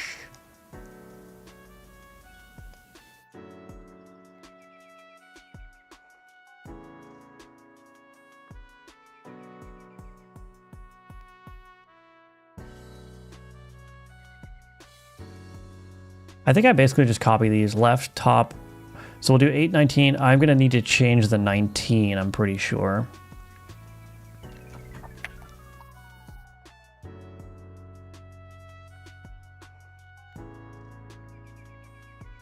Yeah, I'm going to need to change the 19. So let me look at this margin container in here. Yeah, that's way off. So we want to take a look at this, how big is this?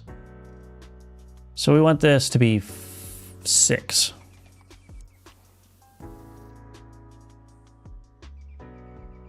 So we want this bounding box to be 1 pixel away from the color. So we have that 1 pixel outline preserved. And then we have an extra margin container at work in there. But let's see what happens. This should hopefully be a little bit cleaner for the card tooltip specifically. And I'll probably use this for the other tooltips as well. Oh yeah. Dang. That looks pretty good, actually.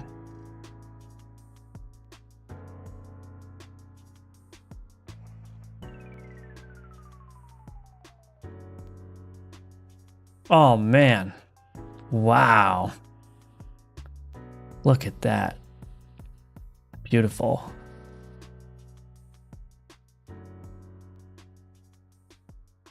Now, wait a second. Oh, I forgot to change the, I forgot to change the tiling. My bad, my bad. Tile. It was stretching those. I was like, why is that looking weird? Needs to tile, that's why. In hindsight, I probably should have just duplicated the other resource instead of manually entering all that stuff, but that's all right. Ah, son of a bit. Oops, almost said the word that YouTube doesn't want me to say. Son of a biscuit. The legendary beam is going behind this freaking...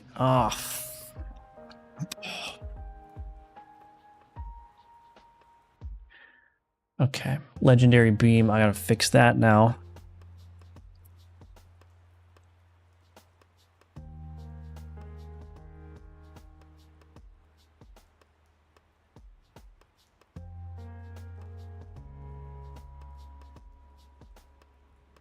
Okay. The animations for the ability reveals are swag. Yeah, I'm glad you like them. It's really nice. You like it? Good. Yeah, I think it's great. The other thing that I want to do as well is add maximum size to card scroll container. I want to see if I can make sense of the new maximum size as well, because I'm doing some weird stuff in code to enforce a maximum size of like the scroll container for ability tooltips. So here, like there's a scroll bar here, right? But there's a new custom maximum size property in Godot. So I want to see if I can leverage that for this inner scroll container here and clean up some of my code that's related to that.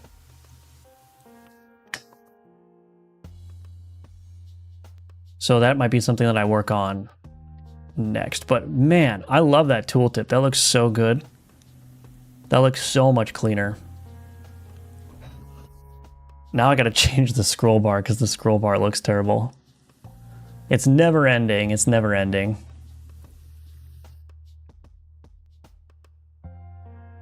Do we dare do the scroll bar now? Should we just go all the way and update the scroll bar as well?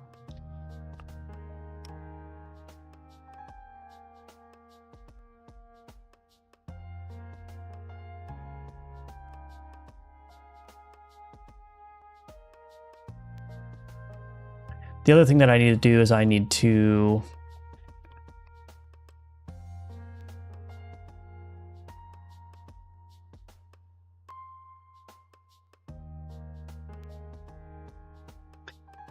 figure out what to do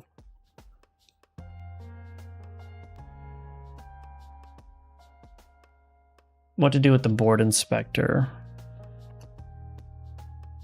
I might remove it because it's not super helpful.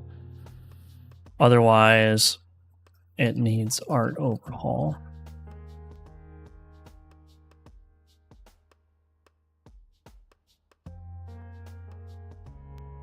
One second.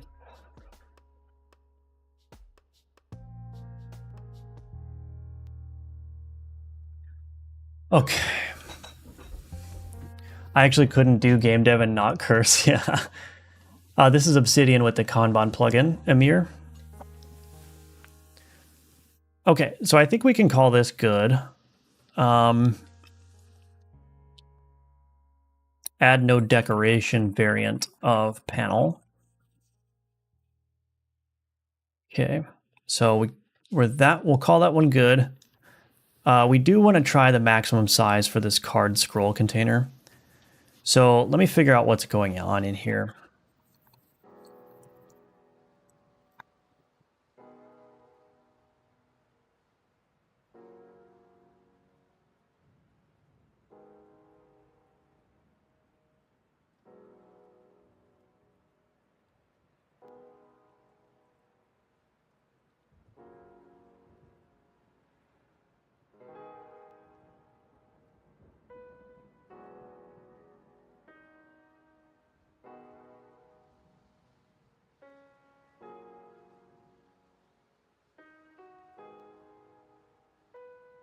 Update scroll minimum size. So what is our max height set to? 128. So this scroll container, can I just set the custom maximum size to 128 and call it good?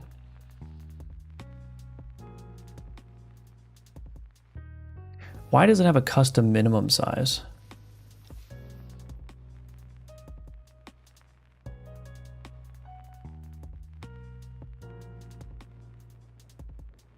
Oh, it's overriding it here.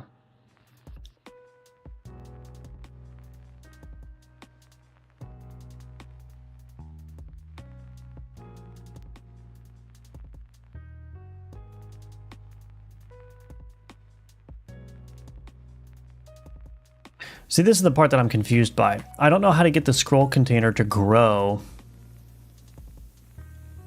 Do I need another container wrapping the scroll container that has the custom maximum size? Is that what I need to do? Oh, this isn't even working at all. Wait a minute. Oh, I have a weird... Hold on a second. Let me think about this. This might actually be a little bit trickier than I think it's going to be. Because I think what I actually want is I probably want a custom maximum size on this. Right?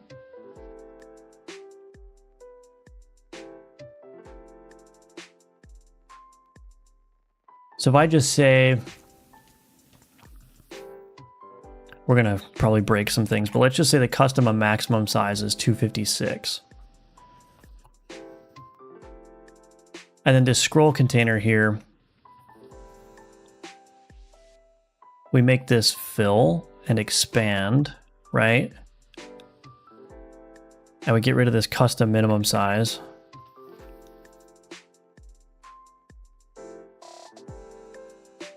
No, that's not going to work because as stuff fills in here, this needs to, yeah, why is this not working? This needs to expand to fill the space until it hits a certain size. Why? Maybe I do need another container. Let's try it. Scroll container. So we put the scroll container in there. Margin container.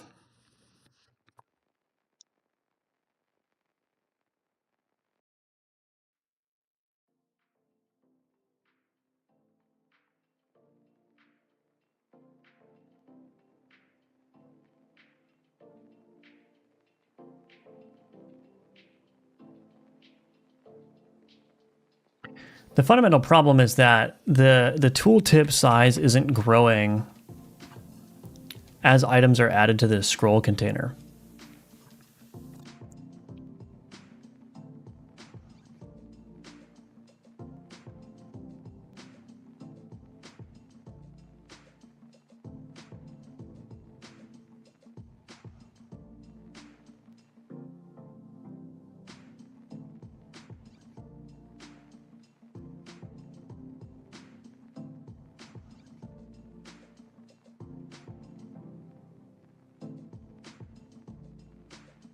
Maybe I can't do what I want to do here. Why does the scroll container not Is there an option in here? Horizontal scroll mode. Maximize first. Oh, is that what I need? Maximize first.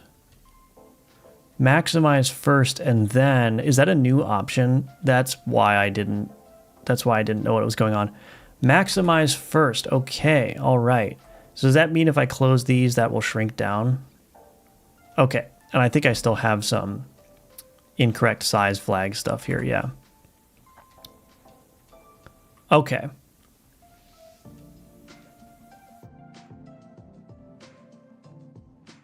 Does this have a custom minimum size? Wait, why is that not correct? Custom minimum size. Where is all this extra space coming from?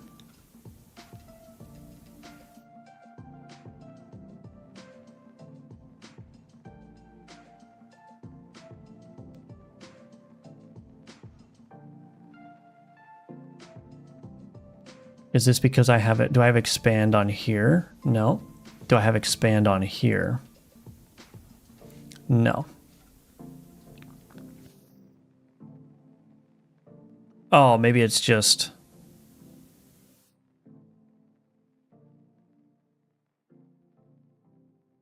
Right, because this panel container is not a child of a container, so it's not automatically shrinking. Okay, that makes sense. All right, so we got it. We got it. I'm getting so stuck today. Sorry. Yeah, that happens sometimes. Sorry about that. You planning to have a publisher or you already have? I already have a publisher. The publisher is Feardemic. Feardemic is going to be helping with localization, porting, marketing, all that stuff. You can grow it unless you do a VBox container. I think there's a new option for the scroll container, which is vertical scroll mode, maximize first. I think that's a new one. Makes the scroll container report a minimum size based on its content. This allows it to grow first and only start scrolling once constrained. I think that's a brand new option for the custom maximum size. So what I'm in a situation now where like it will grow until its maximum size and then scroll, which is exactly what I wanted it to do. So I think we're okay. But now what I can do is I don't need this update scroll minimum size anymore, which means that I don't need this, and I don't need on content resized either.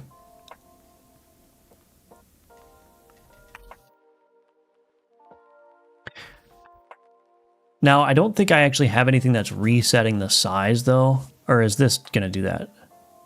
Oh, it does, okay. So this code in here, this update tooltip position, this basically ensures that the tooltip cannot go off the screen. So it has some amount of padding away from the edges of the screen that it can be, and then it restricts the size. But what it does every process frame is it sets the size to 0, which basically means like shrink it to the maximum or the minimum size it can possibly be, so that as the content in here is changing, it is guaranteed to be the smallest that it can be. So let's see if that works. Because now I don't need all that extra signal stuff, which is great. All right, let's see. Oh, it's beautiful. It's beautiful. Add item, repeat, skeleton, dragon 2. Ah.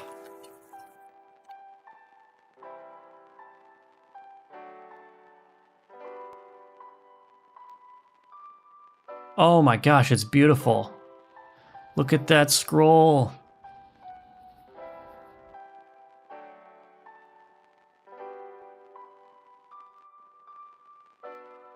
I'll just make sure that the tooltip doesn't get messed up when I change directions here. Oh man. Did I mess that up? Wait, did I change? Did I move these on accident?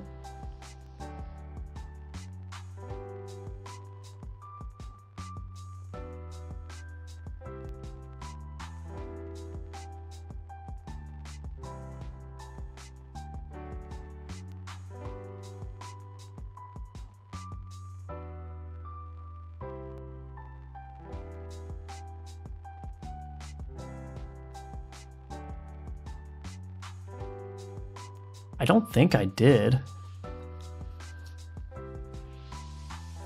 No, I didn't. Why does that look weird? In any case, doesn't matter.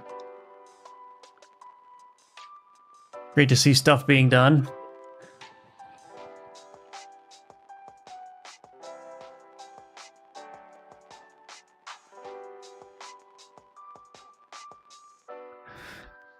Add item, skeleton, dragon.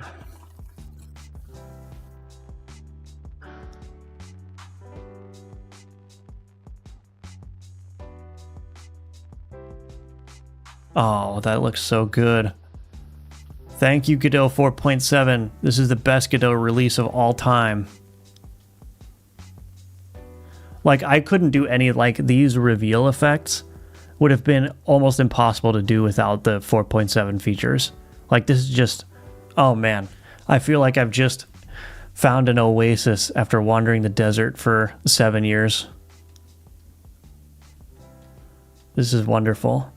This is wonderful. Godot could cease all development right now and I would be happy forever.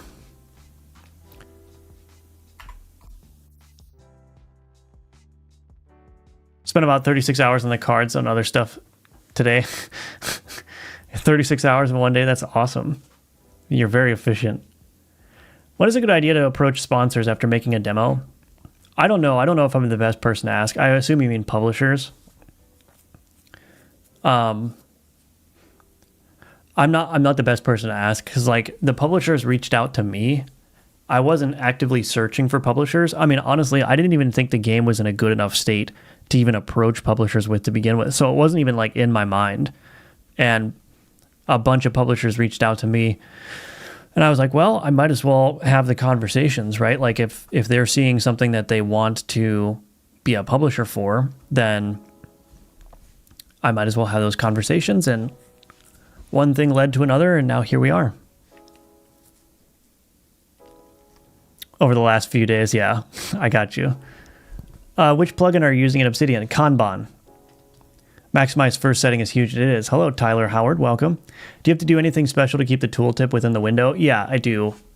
That's what this, I just mentioned this code, but I'll show it again. This update tooltip position.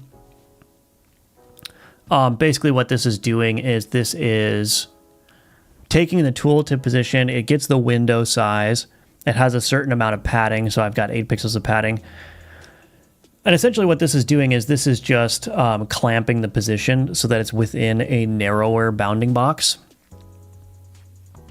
And then I also have some code in here that determines whether it should show on the other side.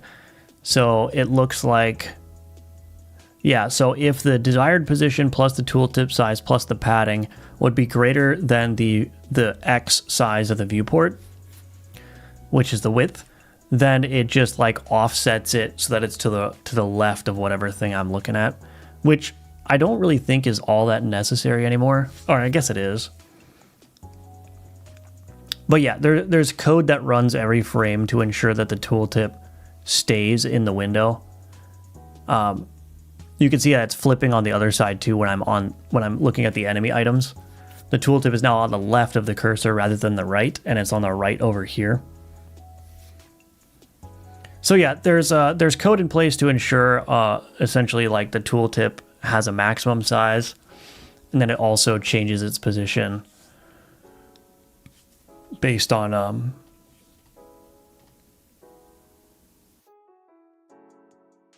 whatever constraints are there.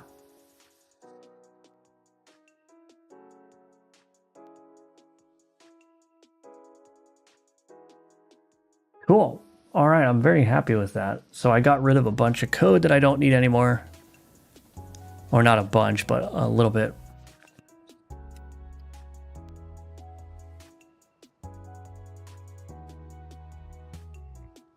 I love that.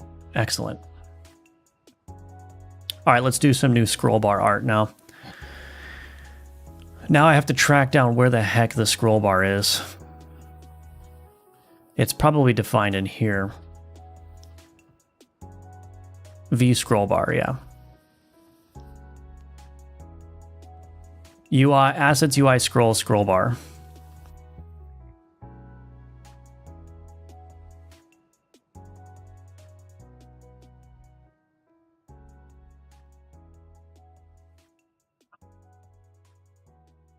We're just going to delete these things. Man, these are ugly.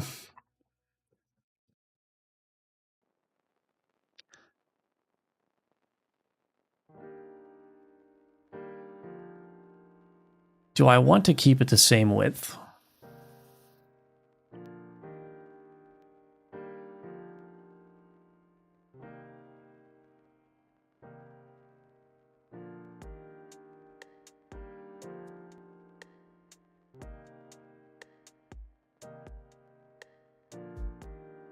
Let's do this.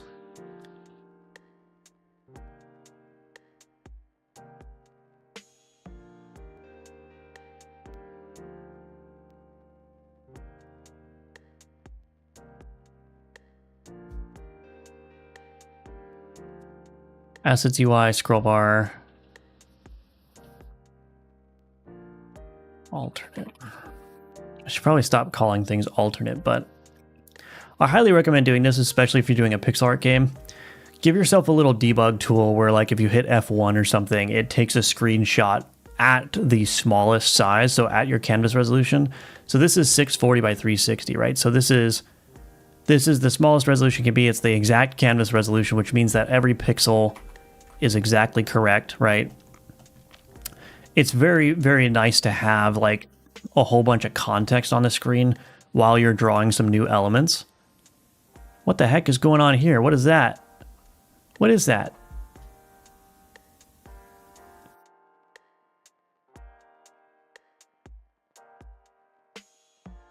What is that?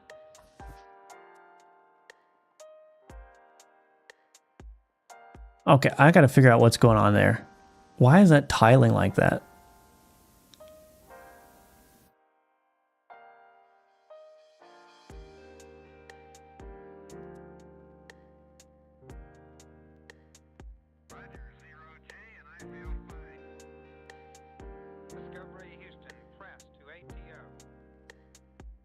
I have to fix that tiling.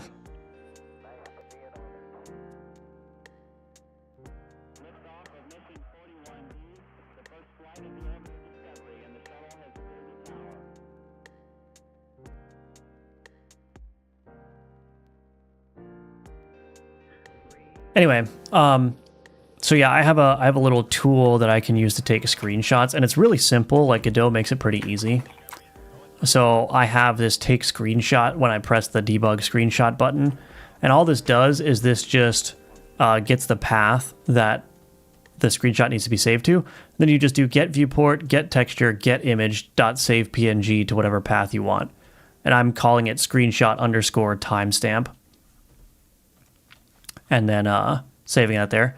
So that literally just gets a single texture that represents everything on the screen. And then it makes it really easy to do whatever you need to do. Like, I love doing this for drawing new stuff so I can see what it looks like in context of everything else. I find that that's very, very helpful. But anyway, let's see what we can do.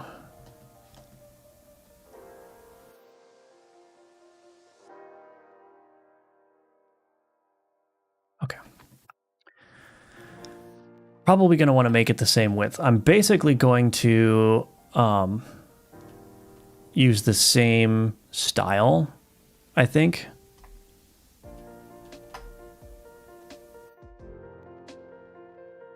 That's not correct. That's also not correct.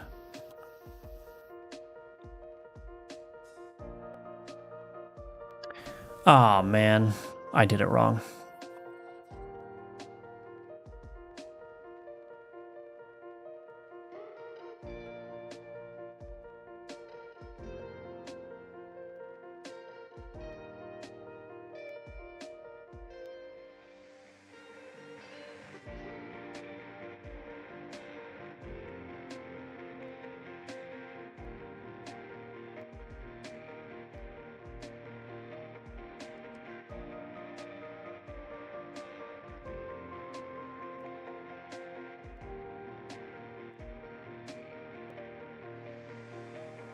I don't know.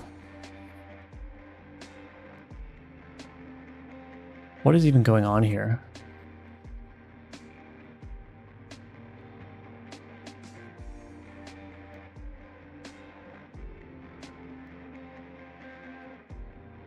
Okay.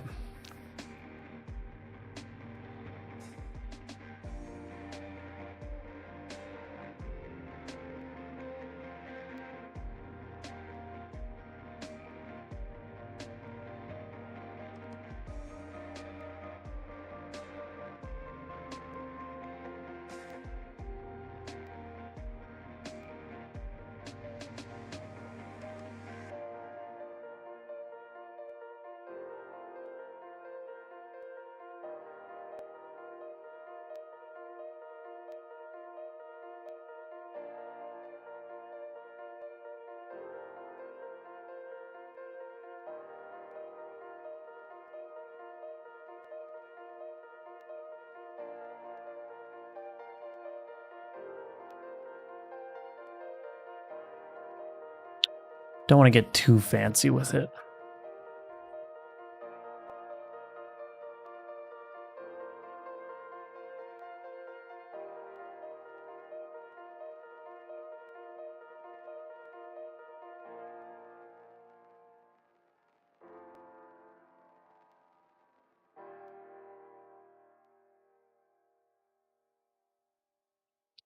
Proceeds to get too fancy with it. All right, let's just do that.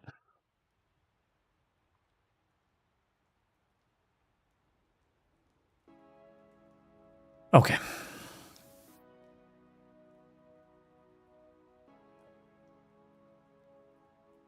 So this one's a little bit weird because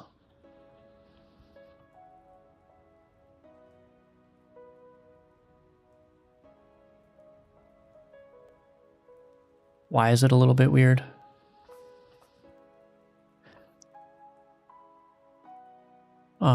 It's a little bit weird because I don't know what I'm trying to say. It needs to be a lighter color than usual.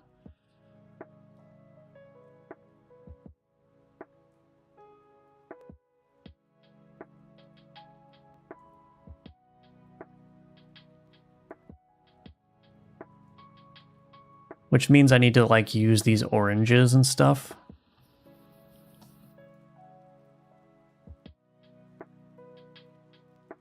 But I do think I want to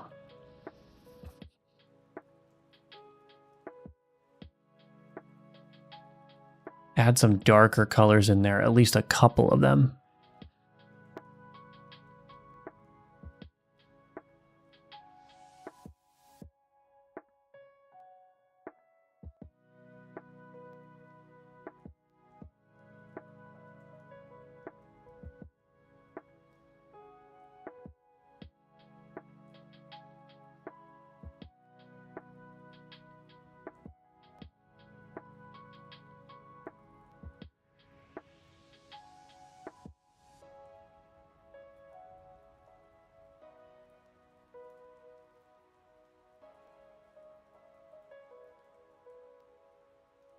Yeah, I think that's probably fine.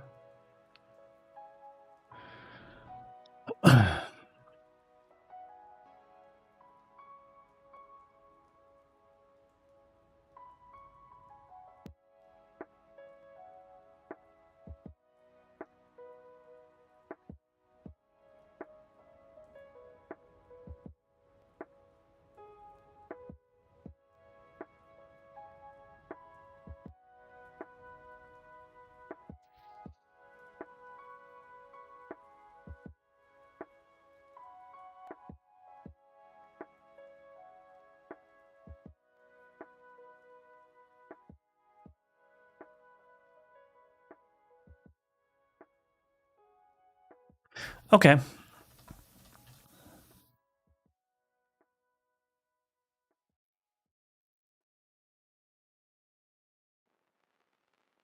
I should probably make this extra long. Now, the other thing is maybe I shouldn't go too far on this because I actually don't remember how the tiling works for the scroll bar. So I'm not sure if it's exactly smart for me to be doing this. Like going this deep into it, but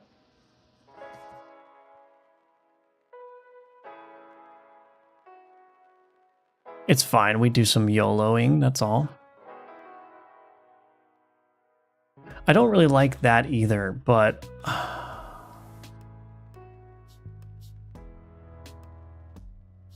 I mean, I guess that's okay.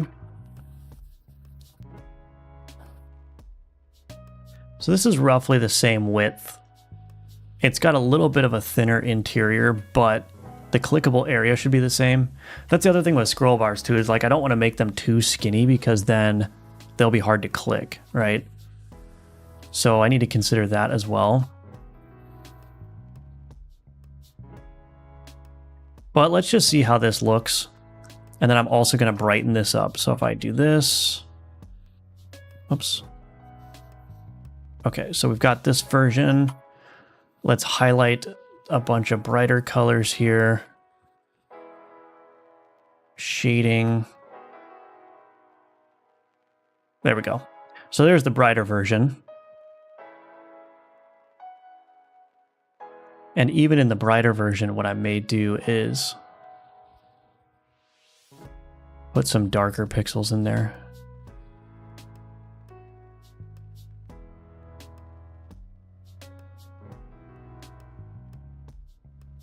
That's probably fine. Okay, so there's the new scroll bar. Nothing too fancy, but we're gonna have to see how that looks.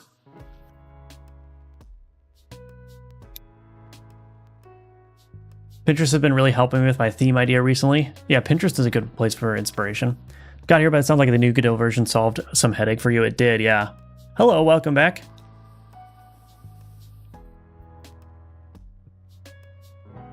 Yeah, I'm gonna have to figure out what's going on with that Dabu. Hello, Odosui. Okay, let's see.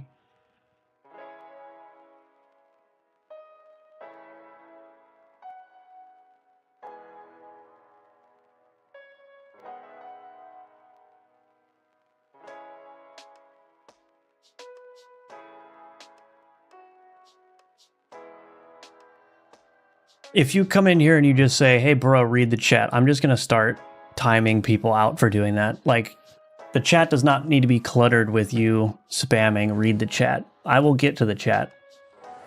I will get to the chat. Every time I look at people making pixel art, I swear the human eye is bugged. How does changing a few pixels change the feel so much?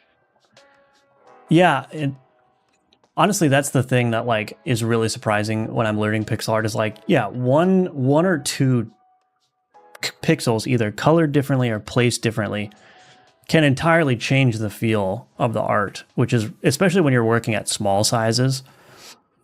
And the other thing that is really hard as a beginner is knowing when, like I think as a beginner, like I was thinking back to when I'm trying to learn pixel art, right?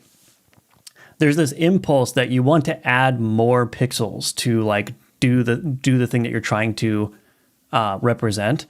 But all that does in a lot of cases is like trying to add more detail where there's not enough room for detail just makes it look like crap. It just makes it look muddy, right? So one of the other skills that you have to learn as a beginner in pixel art is like know when to add just enough and stop adding, right? Because if you add too much, if you try to put too much detail, you try to follow this impulse of like, my art doesn't look good because it's not detailed enough. It's just going to look bad. And that's kind of like one of the weird things about pixel art is like what you're trying to do mostly is you're just trying to give the viewer the impression of what you're trying to draw, right? And that may involve like actually not including a lot of the details of the thing that you're drawing. So a good example of this is like I have a spider card in the game. The spider only has 6 legs in the art. Because if I tried to add all 8 legs, it would just look like a complete mess. And so I just drew 6 legs and I said, well, that's a spider. And it's like, people will look at that and if they're paying attention, they'll be like, that spider doesn't have 8 legs, but it doesn't matter because it reads as a spider now, right? Like, by stripping away some of the detail and even making it like technically, like anatomically incorrect, it actually increased the readability of that art. And I'm not saying the spider art is like the best thing I've ever made, but that's a good example of like how easing up on the detail and not being so concerned with accurately representing the thing actually increases the readability a lot.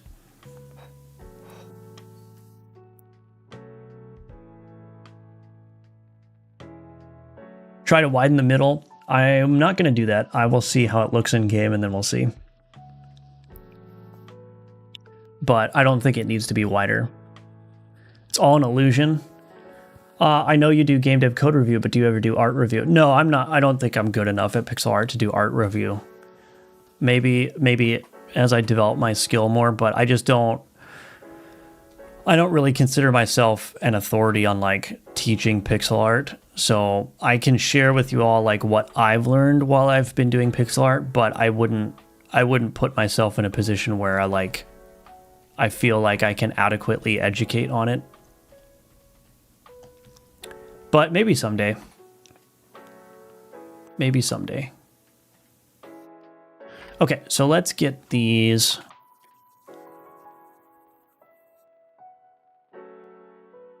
Do you think there is value in a low-fee publisher that would only manage the game marketing for the dev?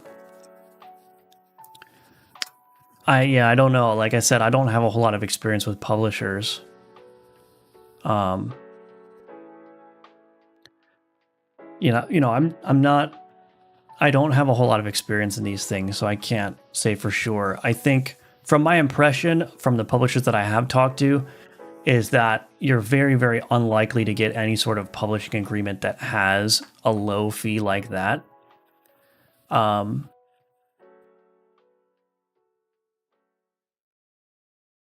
So yeah, I don't know. Okay, let's see. All right, so the texture. I put this in here. Oh, I got too much in there.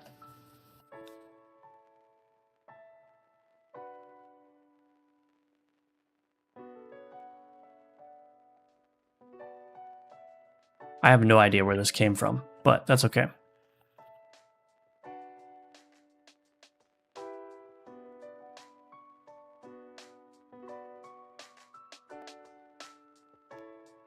Anything like that, the result you get is much likely to amount. It's likely to match the amount you're willing to spend or give. Got to think about it from the publisher's point of view. Yeah. So like if I'm a publisher and like there's an indie game where all I want is marketing and I'm going to get a 5 or 10% cut. The other thing you have to consider too is like publishers can only take on so many projects, right? Like they're not going to have 100 projects going on at once. And so, you know, they may look at an offer like that and say, well, it's this small indie game and all they want is marketing and we don't really think it's going to sell a whole lot anyway. So 5 to 10% of like not a whole lot of sales to begin with is not worth like the time that we'd have to spend marketing, right? So like they can only take on a certain amount of projects, and it may be the case that, you know, if they make the calculation that, well, it's going to cost us a lot of hours to manage this and we're not going to get that much out of it anyway, then they may just not be interested, right?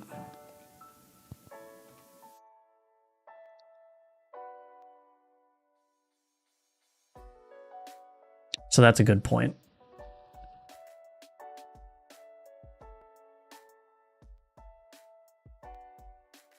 I do marketing as my full-time job. Half the job is the actual offer of the product. In this case, it would be your game. So if your game is already proven or viral, they would probably do it. Yeah. Yeah, that sounds right to me. I'm not a marketing expert, though. Everyone listen to Fishy.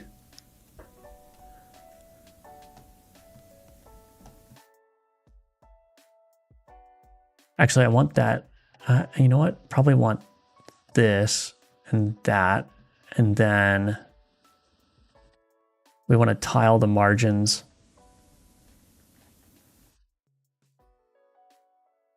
Let me see. Okay, that doesn't look terrible.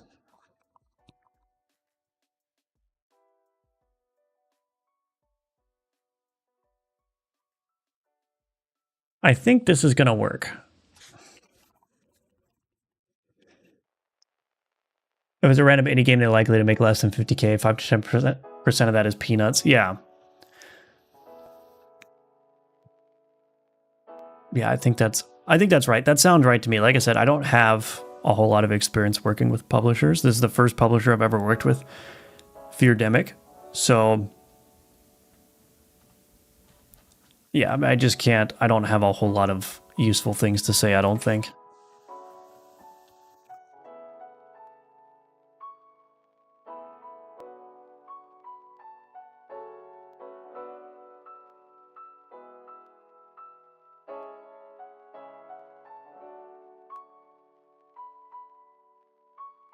Oh man, I cannot wait for you guys to hear the new music that my friend is working on for the game. I still have it stuck in my head. It's freaking awesome. I cannot wait.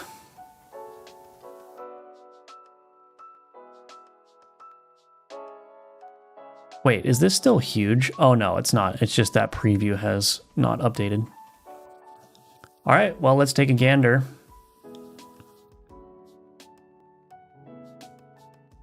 This is fun. I like spending a bunch of time just polishing the game up. It's actually one of the more enjoyable things for me to do.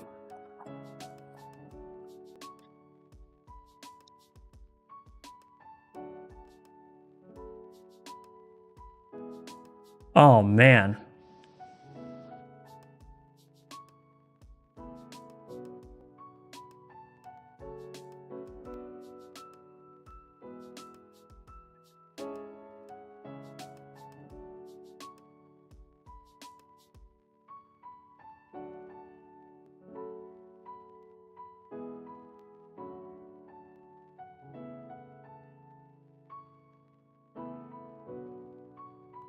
Yeah, I think that looks much better. The thing that I'm thinking about though is I think I'm going to extend this so I can get more variation in the highlights. Because I think if there's not enough texture to tile, then it ends up looking a little bit weird. So I'm going to do this. I'm going to really extend this out. And then I'm going to redo the highlights here. And I may also do different highlights for the highlighted version. But anyway, let's see. So I do this. I don't want to go overboard with it either, because the scroll bar is going to be like, it's going to be small for the good majority of the time. So I don't think I want to go overboard with the highlighting. I think I just want to do something like that.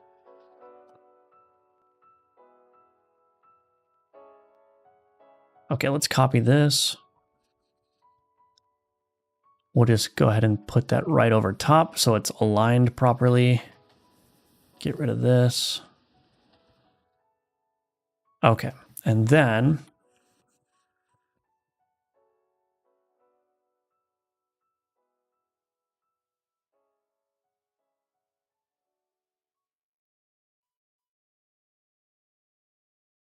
oops, that is not what I wanted to do. Okay, we bring all that up and then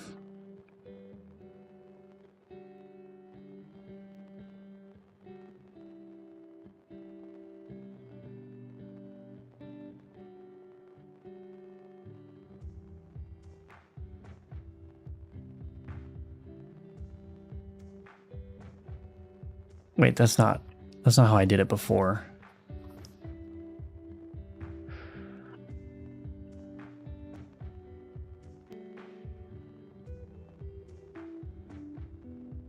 All right, let's see what that does.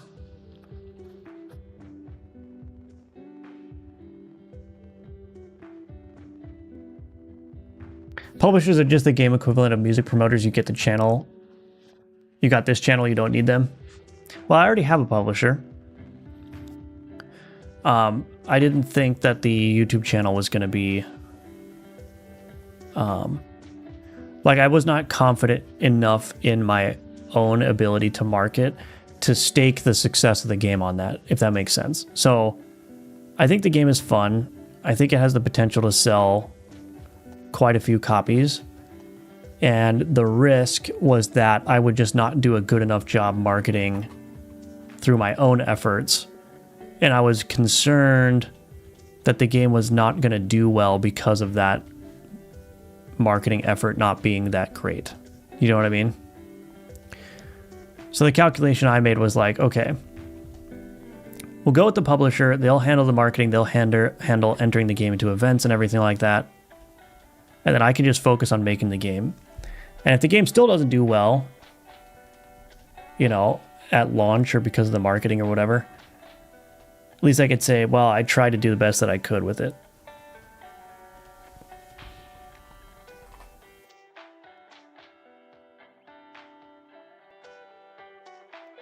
So we'll see. What is the least enjoyable thing to do in game dev? That's a good question.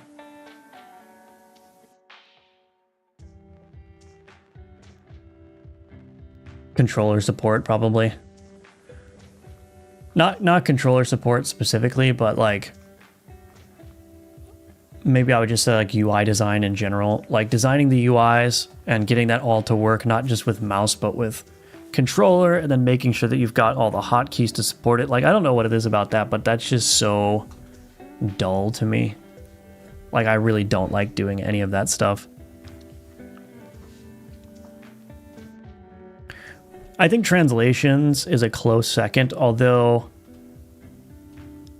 because it's kind of annoying to make sure that like all of your strings are supported, localized and everything, and I'm sure I'm going to run into all kinds of issues with that when we actually get some real translations in the game. But you know, the translation support is a little bit more, it's a little bit easier to deal with because I have that like automated translation builder system, which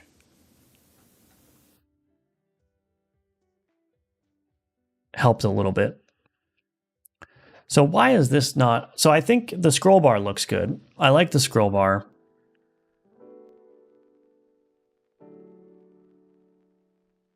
This unlock screen, yeah, this scroll bar is a little bit. I may have to pull this unlock screen in a tad. Scroll bar looks good here, actually.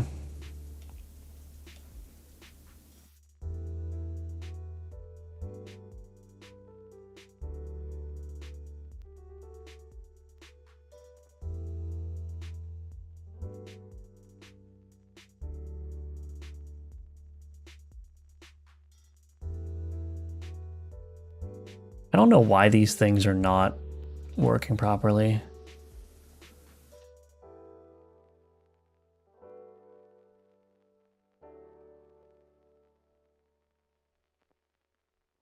But yeah, I think that scroll bar is much nicer, generally speaking.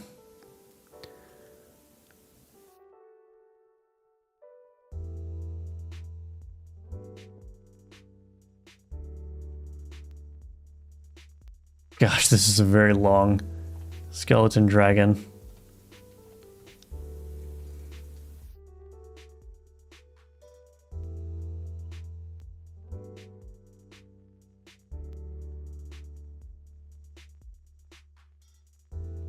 Yeah, anyway.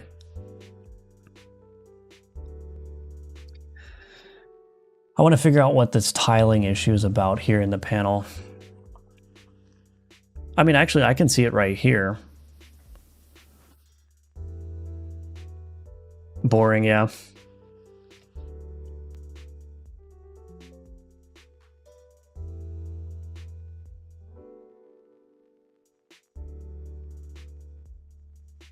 Well, my goal is to launch that publishing company that only asks for the peanuts. There's a need for marketing help, but I'd be a solo publisher, only risking my time. Yeah, that could work. That could work, especially for smaller indie games, for sure. I mean, yeah, that works also with the assumption that people are only going to want marketing. But, you know, a lot of times you'll also be interested in like the translation support and porting.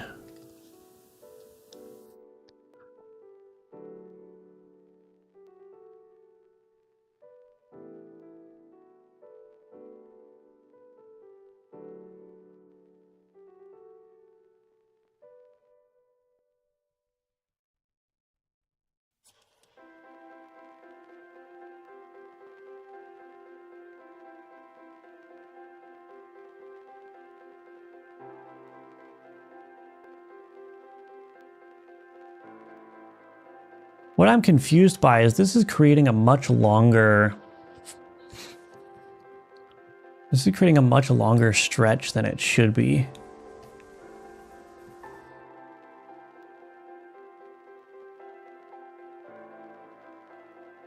How does the tiling actually work? Oh, I'm not even looking at the right thing though. I need to look at the panel container alternate no direction. No decoration, I mean.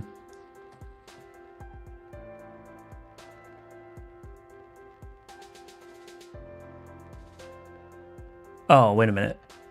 No? Oh. Oh, I did this wrong. This needs to be here. Yeah. I had this accidentally up here instead of here. That's where it needs to be. Okay. There we go. It's fixed. I just had my margins incorrect.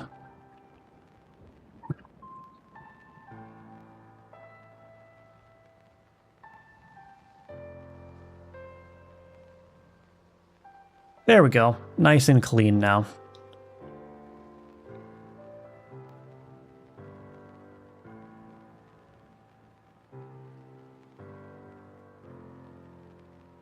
Anecdote on controller support. I'm working on a hobby game project in Godot and found an issue where the controller events fire differently on the first launch after opening Godot. A nightmare to debug. Oh. That doesn't sound good. That doesn't sound good at all. Classic Godot. Classic Godot. Alrighty, well, that's going to be it for the stream today. Thank you all for watching. Thank you for being here. Yeah, a little bit of a long stream today. Almost 3 hours, so that's good. But yeah, you can wishlist Alcamortis on Steam if you like what you're seeing. Thank you all for being here. Thank you for watching. I appreciate the support as always. And yeah, I hope you all have a great rest of your day. Probably won't do a bonus stream today, but you can join the Discord to be notified when I go live. If I go live random times in the afternoon. Otherwise, I'll be back here tomorrow at 10 a.m. Eastern. Anyway, hope you all have a great rest of your day, and bye-bye for now.